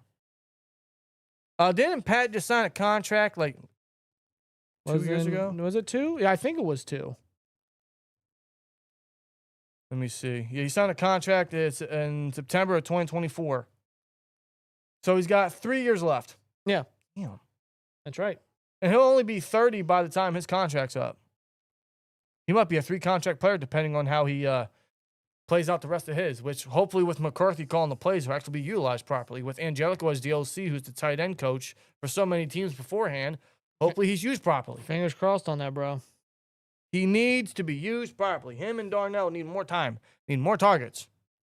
It's criminal that they haven't. It's a shame, man. It really is. They usually try to do right in free agency so we don't got to be tied to a position first round. AFC North is one in the trenches. You're right, it is. And yeah, they don't try to get tied to one in the first round. They always try to keep their options open. Like when Fitanu was selected, I didn't think they were going to go Fitanu. No, I thought it was going to be center. I thought it was Jackson Powers Johnson. Yeah, center. I'm not going to lie. At that time, that's who I wanted. I'm center not gonna or lie. receiver is what I was thinking. Yeah. No, they went Fitanu. And so far, I think it's panning out all right. Yeah, I mean, Fitanu, he stayed healthy his second year. Frazier's a dog. Absolute beast and whatnot. Yeah.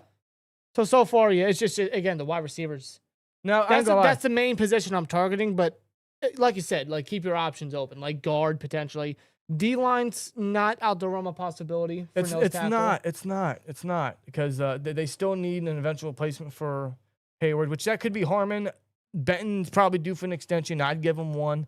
We still need a nose, right? That could be YA, but they should still grab the biggest body possible, right? Can't forget cornerback. Cornerback's loaded within the first round, or even safety at that. Yeah. So, again, like you never know. It's also one of those things where they don't hide what they like. So you kind of have a bit of an inkling of what they might select, but, you know, Con could swift you. Smoke screens, maybe. But they looked at a lot of receivers, especially the early ones. No, they have to. But same thing with corners. So it's like, all we can do is speculate.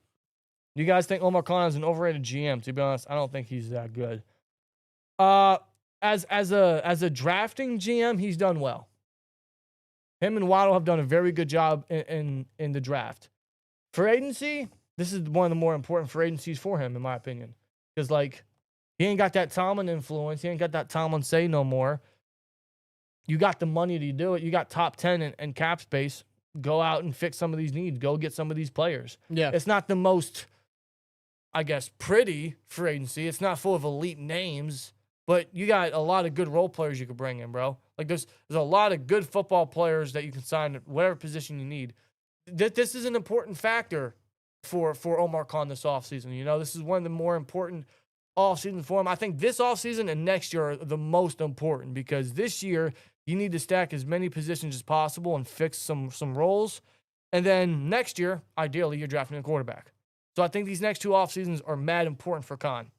You got to fix receiver. You got to fix corner. You need another safety. You got to fix the trenches. And then eventually go get your quarterback. That way he has an incredible surround system to succeed. Everything around him, yeah. Right?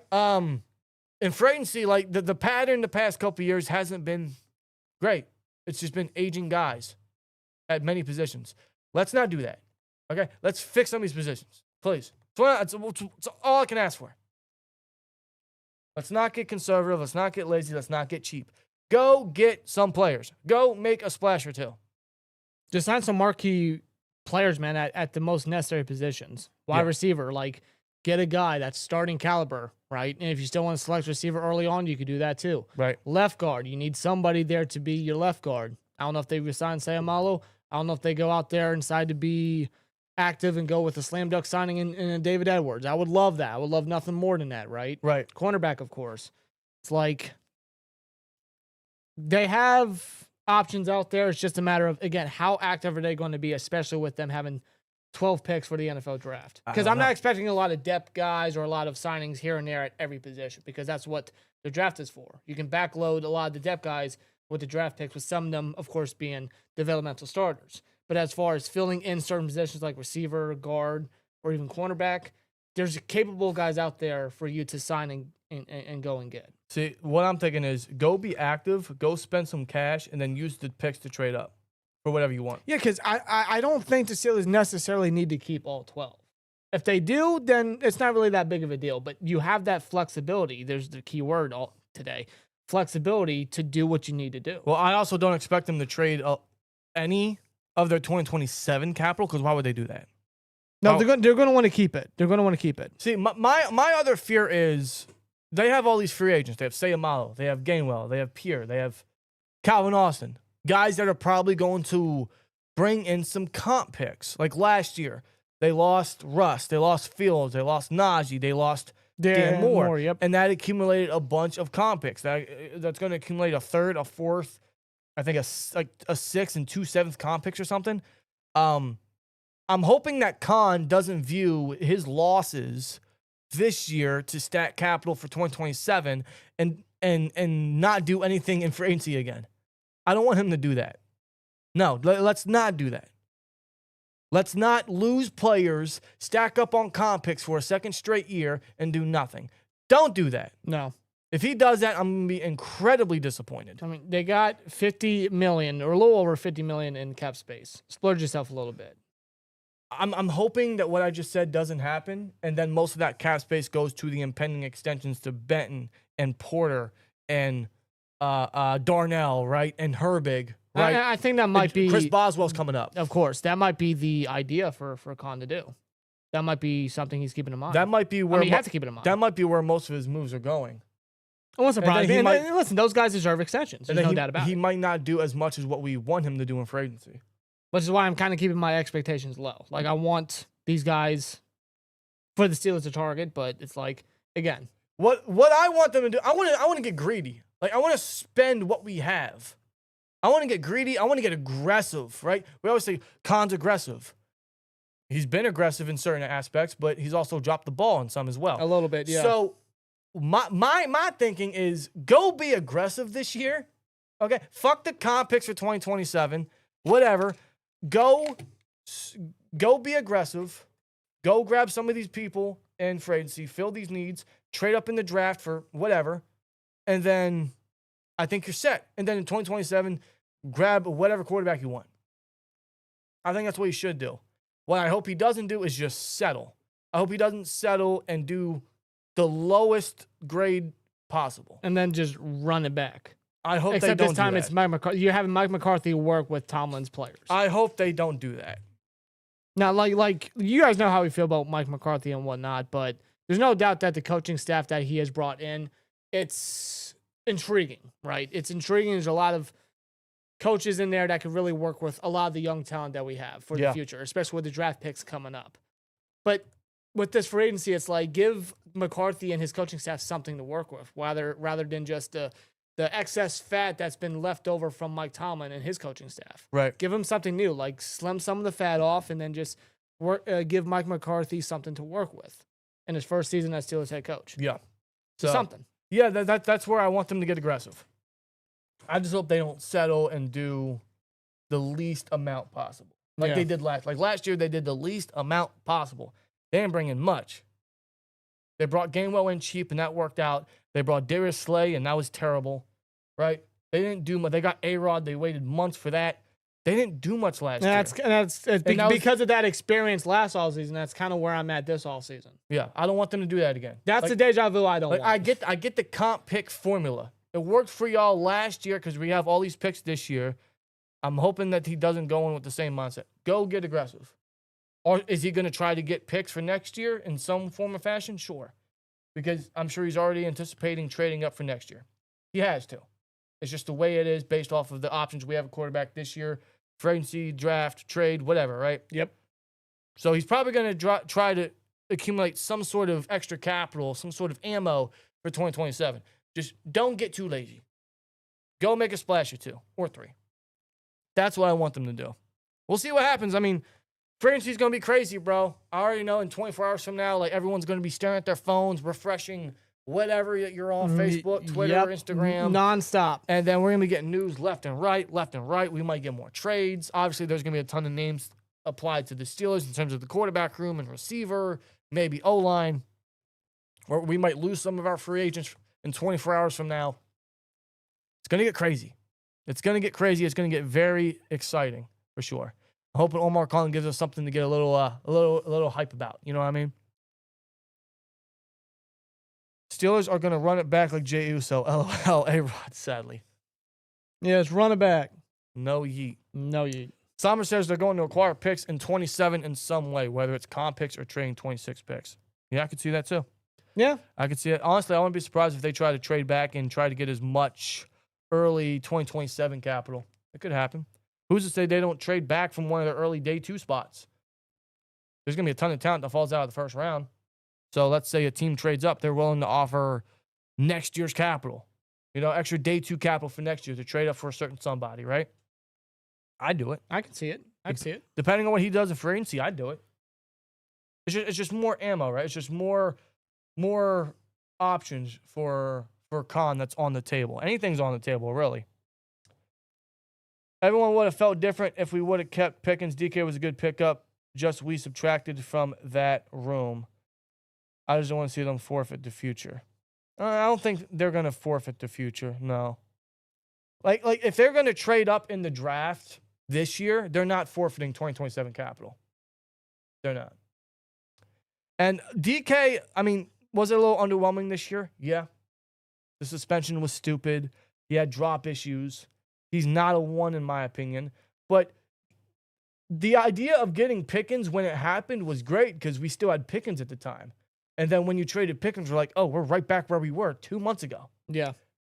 But the idea of like the drama issues, let's just get it out the locker room. We don't want that. Plus, Pickens was a pending free agent after the season anyway. They wanted to get something out of it. Like DK, I think will live up to the contract more if he has someone to bounce off of. Yeah. Which he didn't last year. Which at that price tag, you would think that he would. You would hope he would. But obviously he can't do it. So he needs someone to bounce off of instead of being the only playmaker on the team. That's the only way that contract's going to be worthwhile. I think he's still a very good receiver. He's the one of the playmakers we needed at the receiver position. He's definitely better than most wide receiver 2 options we've had, right? Trading Pickens was, let's be real, it was a mistake because it put us in a bad hole where we are still suffering. Yep. And we are still talking about wide receiver.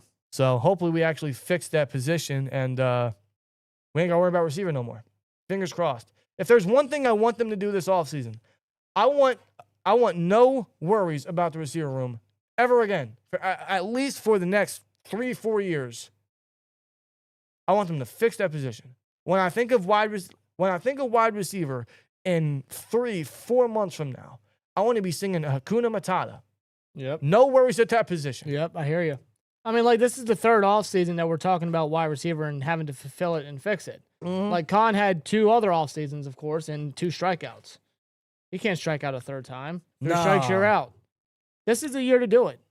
Steeler Girl says the first mistake they'll make is to wait for Rodgers. Well, they still are. You already got that checked out. Still are. I thought free agency starts on Wednesday. It does. Well, the new league year starts Wednesday. But the legal tampering period, that starts noon tomorrow for free agents to mutually agree with teams on agreeing to terms on a contract. Yeah. So say Kenneth Gainwell wants to go to, I think Sommer said the Commanders or the Chiefs, right? Maybe he goes back to the Eagles. He could do that tomorrow. It just won't be official up until 4 p.m. Eastern on Wednesday. Yes. That's just how it works. But all the crazy stuff, essentially the first wave begins tomorrow. Usually the first wave is very chaotic. Yeah. Which is going to be very fun. I can't wait. You know, obviously between that time, between the Super Bowl and now, is kind of like a dead period because there's nothing going on. Like, we'll get a trade here and there like we got with Crosby to the Ravens and whatnot. Or even DJ Moore to the Bills. Which was stupid. A second rounder for DJ Moore. Overpaid. They overpaid for that. Yeah. I wouldn't have done that. I don't know what the Bills are doing. The Bills are desperate. I really don't. DJ Moore had his best season in Carolina with Joe Brady, who's now their head coach. Bro, come on. Come on. He's a fine hand, not worth a second rounder, though. No. Dude, I swear to God, the Bills GM just continues to make bad moves. He got a promotion. Yeah, I don't know why. The Bills are never going to strike. Ever. They never will. Josh Allen is never going to win them a championship. As long as Allen's there, they will be competitive. There's no doubt about that. But I don't think they reach anything special. No, and I think a lot of it has to do with the GM and ownership. They fired, what's his nuts, Sean McDermott, and decided to give an extension and a promotion to the GM, who gave McDermott and Josh Allen no receivers. Makes no sense. It makes no sense. McDermott's not a coach right now, is he? That's what I'm trying to figure out. Was he picked up? Is he going to be like the new Mike Vrabel? Is he going to be the new Mike Vrabel? He's not a coach right now. No, he's not coaching. He's taking a year off. He's probably going to be the next Mike Vrabel. Won't surprise me. Will he have as much success as Mike Vrabel did in his first year with New England? I don't know. But based off of the trend of taking a year off and then getting another head coaching spot, we'll see. Just like a Mike McCarthy or a Mike Vrabel. He'll probably be a senior assistant somewhere. If anything. Twins, this would be my signing. Left tackle Walker, guard Jenkins, strong safety Brisker, cornerback Wallen, wide receiver Dobbs, quarterback Murray, cornerback Peart, and yes, with me putting Brisker on this list, Ramsey goes back to corner. So slot corner? He's not outside, I'll tell you that. But I mean, Brisker can play free. I think he's more so like a box guy. Yeah, like an Elliott style. Yeah. Like, I like Brisker. Don't get me wrong. I just think we already have a Brisker like. Yeah, I'm kind of looking more so for like a pure free safety or like a pure deep safety. We need a deep safety. If they want to have Ramsey, like a Jalen Thompson or Kobe Bryant or even a Brian Cook, if they want to spend the dollars on if they want to have Ramsey simply in the slot. Now, would I like the addition of Brisker? Yeah, like let's say Brisker signs to the Steelers tomorrow. I'd like it. I just think we already have that in Elliott. Can Brisker play free safety? I sure. think there's better. I just think his best role is in the box. I even think Jalen Thompson would be a better fit for the Steelers. Just my opinion. But, I mean, no doubt Brisker's a very good football player. I'm sure he'll get a market. I'm sure he'll get a bag. Does McCarthy finish his contract? Yeah. Well, yes. The Steelers don't fire coaches. One, they don't do that. And two, McCarthy is coaching the team he grew up rooting for, and he's from Pittsburgh. So it's not like he's going to be like, okay, I'm going to retire. I'm finally coaching the team that I love the most. Yeah, it's not like I'm going to retire. It's not like 3 years out. I'm done. I'm going to hang it up. Yeah, he's going to be here next 5 years. Who knows years. 3 years from now, right? We don't really know. Well, but just based off the fact that McCarthy doesn't want to retire and he's back home coaching the team he grew up watching, McCarthy's not going anywhere anytime soon. No, I mean, the guy just loves football. Yeah. There's no doubt about that. Like his passion for football is of no secret. Well, let me say this about McCarthy. I'm still not sold on the hire. I can only hope that he gets us where the team thinks that McCarthy can get them to. His selling point is obviously his former championship pedigree from 15 years ago and his high-powered offenses with the Cowboys, which he has none of that here. So we'll see if that can pan out at some point in some amount of years. And obviously the quarterback resume he has, which I have my reservations on. But that was his selling point. If he can get that to the Steelers, that is a W hire by Rooney. But time is going to tell. As of now, I don't feel great about it. But I will say about McCarthy, it's good to have a coach that understands and respects the legacy and the history of this team and knows what we expect from him. Yeah. I'm going to question the direction and what they're trying to do now instead of rebuilding. But it's good to have a coach that actually cares, that's passionate about what he wants to do for this team, right? So I'll say that about McCarthy. It's good to have that out of a coach instead of someone that doesn't want to be here or someone that just doesn't have the heart for it. McCarthy has the heart for it, so I'll give him that. Yeah. And maybe because of that, he's actually going to do and give the Steelers what he should, which is a championship. Yeah. Because if McCarthy doesn't give us a championship, or if McCarthy doesn't give us a quarterback by the time his tenure's done, it's a fail. Big time. It's a fail. We can only hope that this works out. Listen, I'm rooting for him because if he succeeds, the team succeeds, and that's all I want. At the end of the day, that's all that matters. Yeah. That's all that we want. It'll be interesting to see what his input is in free agency, too.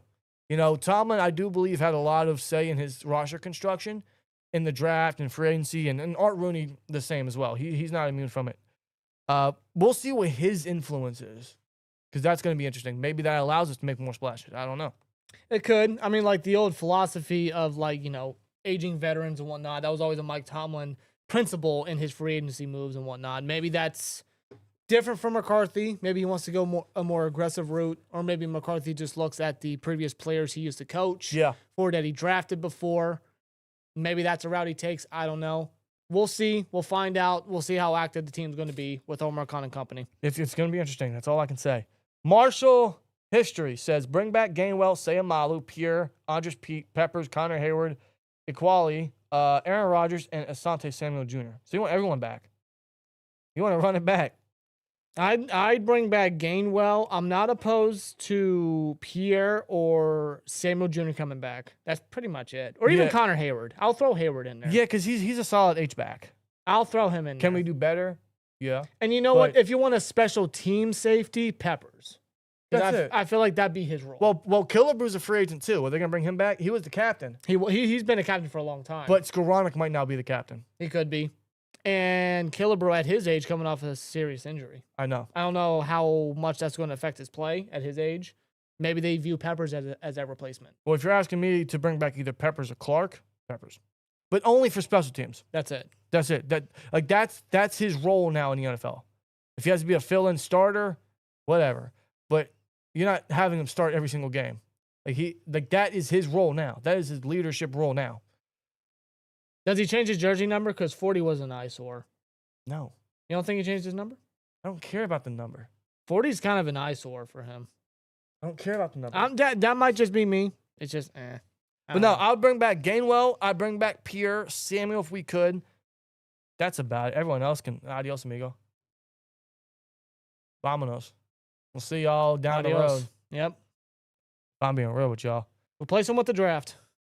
Yeah, remixes, I'm giving him 3 years before I start really criticizing. That's fair. That's fair. Well, in 3 years, we should have, hopefully, our new franchise, right? Fingers crossed on that. It's really going to be a patient factor with all this, man. This is all entirely new to us. Because I don't think we're getting our franchise this year. 2027, we're going to draft. We'll see how that goes. And then in 2028 is essentially going to be like our first bit of a true run, right? Because the roster's young enough, and we have so many guys under rookie contracts, and then filling a lot of these other needs the next 2 years, and then selecting the quarterback to be under the right system and with the right people around him everywhere. 2028 might be the closest opportunity to us actually making a run and actually feeling like we might truly make a run. That's the earliest we can if everything pans out well the next couple years, where they fill everything, they extend the right guys, and they draft the right quarterback. 2028 might be the closest year to that. And then after that, we'll kind of go from there. Yep, pretty much. But that's like best case scenario, right? That's best case scenario. I suppose. I'll tell you what. Whoever our quarterback's going to be whenever we draft him, probably 2027, there is no better time to make a run and win a Super Bowl than with a quarterback in his rookie contract. Look at all the teams that have done it. Look at all the teams that have done it in the past. First of all, the Steelers did it with Ben years ago. Didn't the Dolphins do it with Marino in his rookie contract? Marino, what was his second year? They went to the Super Bowl. But it happened in the past, but it's more common now because Mahomes did it in his rookie contract. Jalen Hurts did it. Brock Purdy did it. Joe Burrow did it. Am I missing anyone? I got a feeling the Bears are going to do it. Wouldn't surprise me. Wouldn't surprise me. They were close. Like that. That's the recipe for success. There is like because you look at all the quarterbacks getting paid big money, right? Not one of them has a Super Bowl victory. Not one. So the best opportunity to make a push and win is with a young quarterback and a rookie deal. But the way to do that is to build around that. These next 2 off seasons are mad important for Con. It's going to be huge, and it starts with this one. Yes, it does. No doubt about that. Yes, it does. I'd be okay with us finding. Let me say. Can you read? I'd be okay with him finding us a franchise quarterback only. He doesn't need to win. I mean, that's his selling point. Is hey, I can build you a quarterback. If he can at least do us that, we'll see. If he can at least do us that, a Super Bowl victory would be the ultimate prize for McCarthy. Yep. Yes, I would. It's his last big chance, isn't it? Like, this is the last bit of coaching he's probably ever going to do. He's been what, in his 60s? 62 years old. 62. So, yeah, there you go. This is his last big run, essentially. Last hoorah. This is going to be the first year of Mike McCarthy, his first offseason of him working as Steelers head coach. It's going to be interesting. All right, here we go. Yeah, I know. Everybody see that meme going about now? Yes. Yep. Good old Mike McCarthy.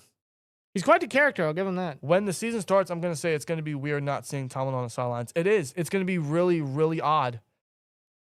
As much as we wanted Tomlin to go, it's going to be it's just one of those bittersweet things because all we knew growing up was Tomlin. I was too young to see the end days of Carr. Well, I imagine this is how people felt back in the day when Noel stepped down and then Cowher stepped in. It's like wow, this is weird. Like, that's not Chuck Noll. That's Bill Cowher. Yeah. Or even like Bill Cowher when he retired, when he stepped down. And Mike Tomlin's like, yeah, that's not Bill Cowher. Or it's like us with Ben, right? All we knew was Ben. Yeah. Like, we didn't see no Tommy Maddox. We didn't see Cordell Stewart. We didn't see any of that. We only knew Ben. So when Ben left and we saw Mitch and Kenny and it was like, weird. This is weird. Yeah. It's like, weird. like this is not what I'm used to. You lost that bit of faith on the field because at least with Ben, you thought, hey, we kind of got a shot with this guy. Yeah. Even with his noodle arm. Yeah. We got a shot. When Ben left, we didn't have that bit of faith no more. No, but it was just odd not seeing number 7 under center. And same thing with Tomlin. Like, it was necessary. But it's going to be weird because it's like, man, he's not there doing that weird face he does to the camera when we're down 27 points. Like, same thing with the Ravens, right? It's going to be weird not seeing Harbaugh. All I knew with Ravens is Harbaugh. Like, the new Ravens-Steelers rivalry isn't Tomlin and Harbaugh, which is one of the best head coaching battle tandems for a team ever. Yeah. It's Mike McCarthy and Jesse Minter now. Weird. Very, very weird. It's crazy. It's weird. It's gonna be a little interesting too because McCarthy's calling the plays for the Steelers. Minter's calling the defense for the Ravens. It's like literally 2 head coaches going at each other, play call for play call. Exactly. It's gonna be interesting. It really is. It's just different, right? I also find it weird. I've been thinking about this the last week or so.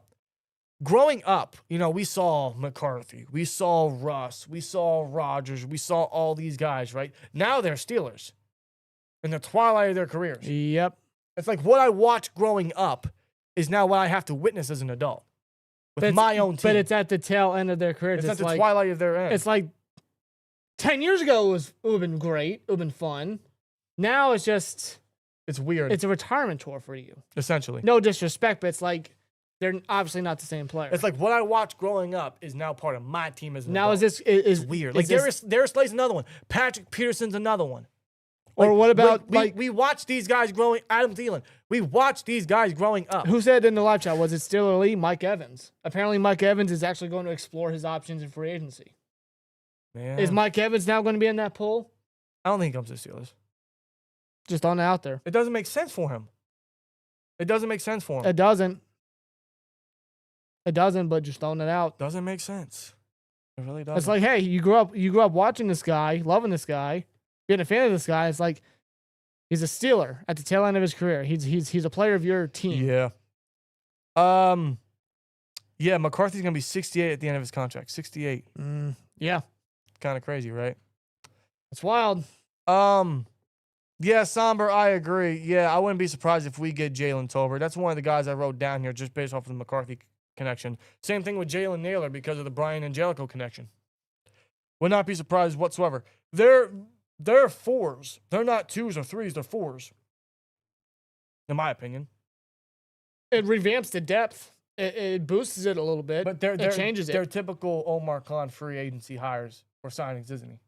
Yeah, kind of like how Van Jefferson was, or who was that one Eagle? Remember Quez Watkins, who didn't make the roster, by the way? Yeah. When they signed him, it's like, wow, really? That's your solution? Yeah. Just moves like that. Yeah, I remember Or that. an MVS, right? It's just like, that's not the guy. Not the direction we would have gone, but, you know. Yeah, I see a lot of you guys saying you guys really believe Will Howard. That's good. It's good to have faith in that guy. We'll see. The Steelers are saying a lot of good things about him. I want to give him the opportunity, but I don't want to give him the keys until he proves he should get the keys, right? Like you got to let him test drive, right? Let him test drive, go around the block a little bit, come back to the dealership, see how it was, and then if he does well enough, here, take the keys. That's what training camp and preseason are for. That is if A-Rod doesn't come back, right, or if Kyler isn't signed, or they pay the ever-living crap out of Malik Willis. Yeah. I'd rather take a chance on Will Howard than to run it back with a 43-year-old Aaron Rodgers. Steelers girl, I agree. Just take the risk. Well, if there's 1 year to do it, it's this year, right? That's just the way I'm viewing it. Mike Evans said publicly that Aaron Rodgers won't be his quarterback. Cross that one off the list. It just never made sense, did it? It never made sense for Evans to be here. We have no quarterback. And I don't think that's what we need at receiver. No, he's got a quarterback in Tampa Bay, or I don't even know where else Evans would go. Where else would he go? The Chiefs, maybe? Would he want to catch? Oh, come on. Would he want to catch passes from Pat Mahomes? Don't do that. Where else would he go? The Rams would make sense if Adams wasn't there, but Adams is there. Adams is there. I don't think he goes to LA. No, that there's no fit there. I don't know. The Chargers? Because Keenan Allen's going to be a free agent. Maybe they replace him with another aging veteran. And Evans, a touchdown magnet for Justin Herbert. Yeah, I could see that. And a dome. I could see that. I don't know. It's just be weird seeing Mike Evans in a different uniform. Watch him go to the Titans.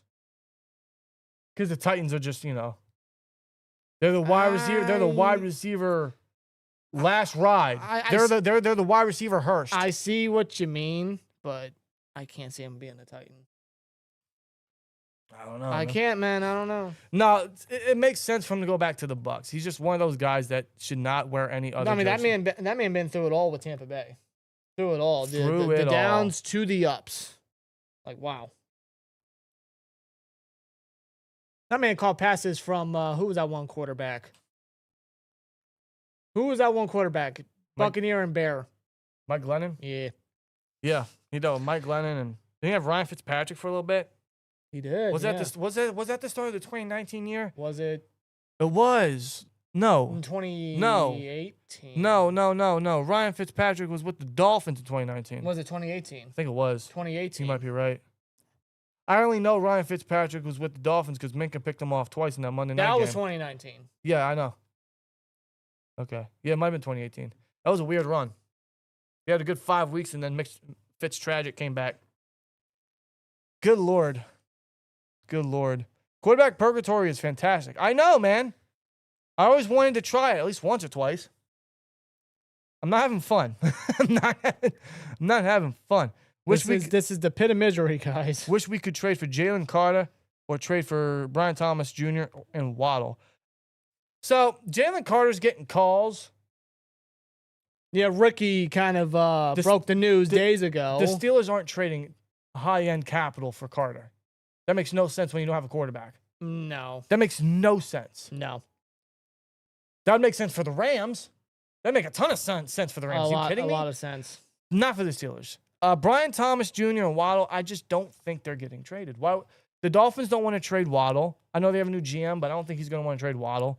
And Thomas, again, it's one of those things where I'll believe it when I see it, right? Exactly. I need to see more smoke first. Like, you might have the Kindle there, but nothing's lighting. There's no smoke yet. But Carter, I mean, I could see it because I know the Eagles just paid Jordan Davis. They just gave him an extension. Yeah, they paid the wrong guy. A 3-year extension, tying him to Philly for the next 4 seasons. Davis is good, but he's primarily a run stopper. He's a big gap filler. He's not really a pass rusher. He's not a 3-down guy. He gets gassed too much, right? Yeah. So, I mean, they paid him, Jordan Davis, an extension. They gave him that. Do they do the same with Carter? I don't know if you can do that. Because I know they're trying to bring back Jalen Phillips, who they traded for. They got how many secondary guys going into free agency? Dump AJ. You got Dallas Goedert that's going to be a free agent. Dump AJ Brown and give most of that capital to Jalen Carter. AJ Brown's out of there. No, I don't want AJ Brown. No, neither do I. I don't want to get the Ole Miss connection back. No. He's about to be 30, and he's not what we need when we don't even have a quarterback. Like, we need a young guy to set up for that quarterback. That's what we need. I agree. AJ Brown's not that. No, and he's got drop concerns and the attitude issues too. I know. Like, no, I don't want 2 head cases at receiver. I'm good. Alar will most likely go in the first 3 rounds. We need those picks to fill holes. I'm not taking Alar till day 3. That's the earliest I'm taking Alar is the 5th round, and I'm not a fan of Alar. I'm not. I think that's even too high for Alar. I just don't think he's. Dude, Tell me how you really feel. I don't think his tape is that consistent. I don't. For him to be a 3rd rounder. He's got the arm you want, but when it comes to in-game action or when the game's on the line or you're playing against top competition, he crumbles. He turns to the size of Kyler. Well, let me say this. He made the right decision going back for his final season. That was the right decision for him to make. That was the right move. He didn't really elevate his game in that season, though, not from what I've seen. And you add upon the Achilles tear, I think that's what he sustained. That didn't help his case either. Which sucks. You take him to a right system and a good coaching staff, you might get a good ceiling, but it's not going to be an immediate. That's why fix. I think the Rams would be a great fit for him because they'll be patient. It's the right scheme. It's the right coach. I also hear people are saying maybe the Rams get Kyler and make him the backup if he wants to sit a year with Kingsbury. If he wants to sit a year. But didn't Kyler and Kingsbury butt heads at the end of their Arizona run? I believe they did, yeah. Well, Kingsbury, I mean, that didn't pan out, obviously. It did not. What was it? That winning season they had in 2021. Didn't they collapse that season? Oh, no, they didn't do good in the playoffs. No, Kyler was not good in the playoffs. That was an experiment. They tried that out. Obviously, it didn't pan out well whatsoever.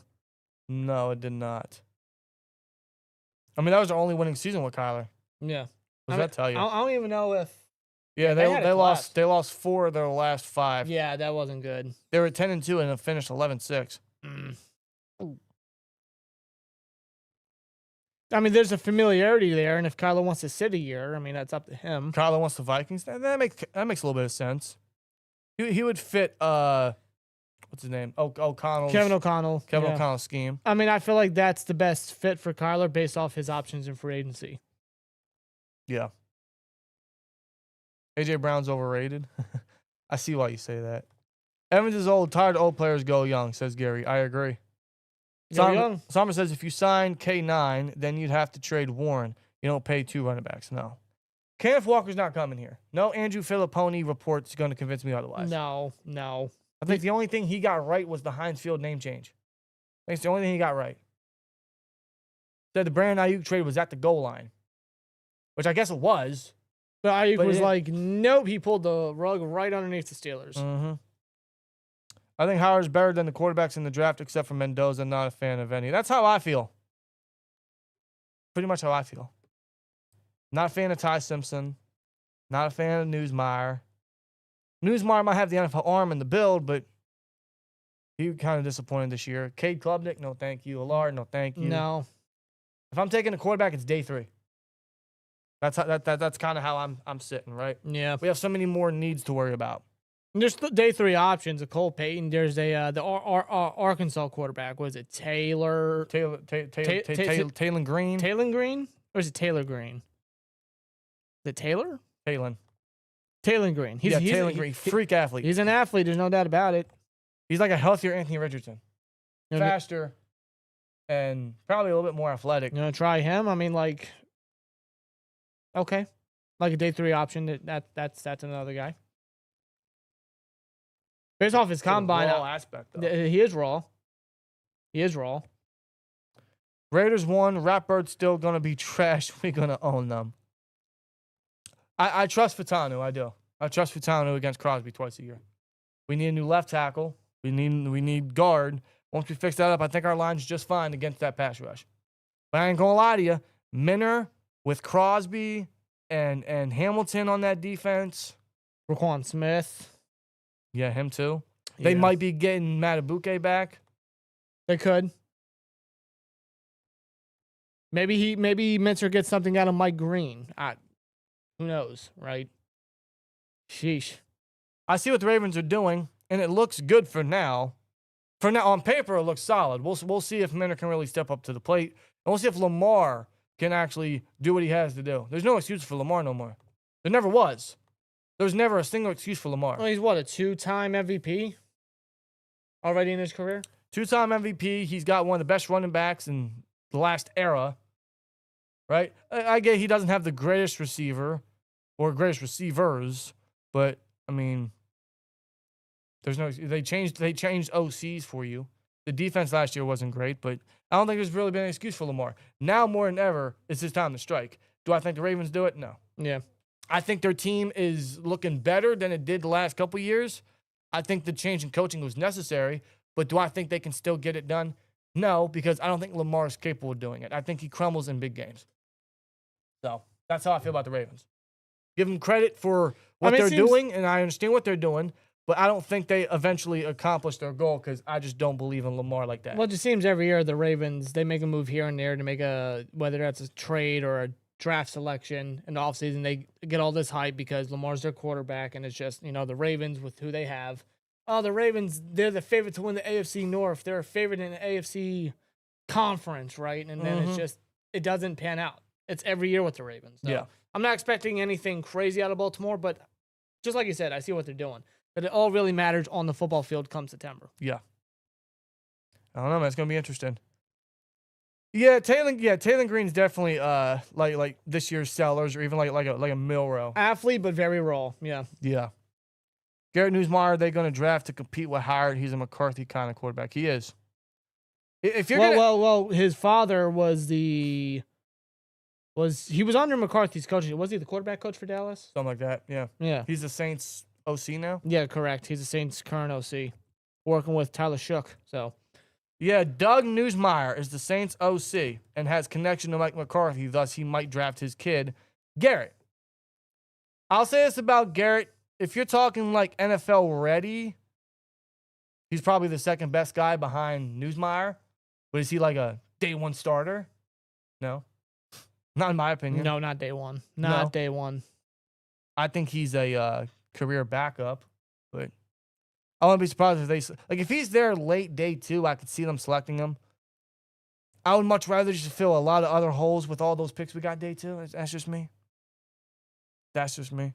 That's kind of been my thinking all offseason. That's what we did in our first mock that we released. What was that, Wednesday? Is that Wednesday or Thursday we released it? I actually do not keep track of my days as much as I should. Yeah.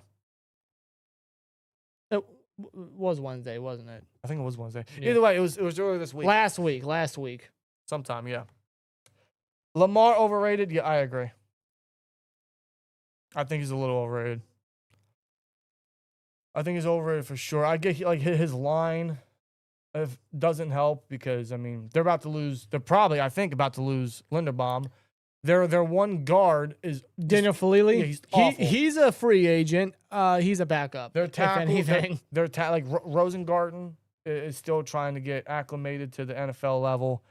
His O-line isn't great, and he doesn't have the best receivers. He has Zay Flowers. That's it. They stupidly extended. What's that one receiver they drafted? Rashad Bateman. Yeah, that was. But apparently he's getting trade talks too. What? For who's calling for Bateman? Who's taking that contract? I don't know. Okay. I don't know, but that's their decision if they want to. It'll be interesting to see what the Ravens do.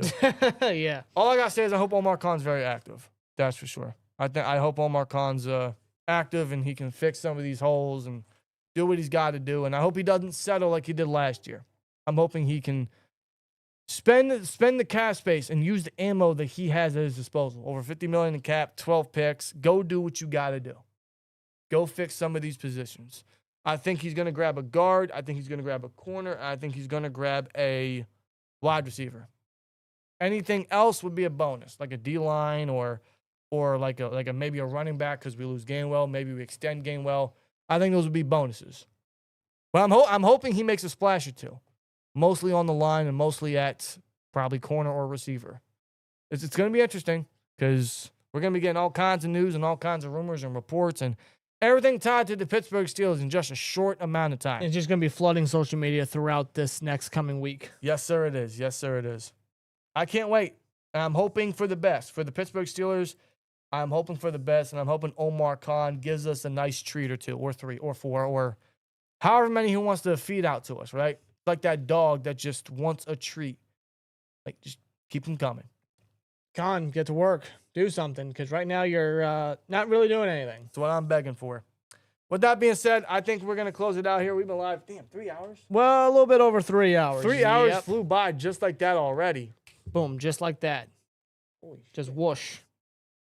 So between daylight savings and the live stream, half our day's gone. Pretty much. Wow. But it's been a while, man. It's been a while since we've been live, so of course we had to get on here, especially since free agency literally begins tomorrow. So you guys already know this week we're going to be out with more live streams and a ton of news to cover and a lot of stuff to get into. So I'm hoping Omar Khan gives us a lot to talk about. And we'll see you guys later this week for what should be, hopefully, an encouraging week for our Pittsburgh Steelers.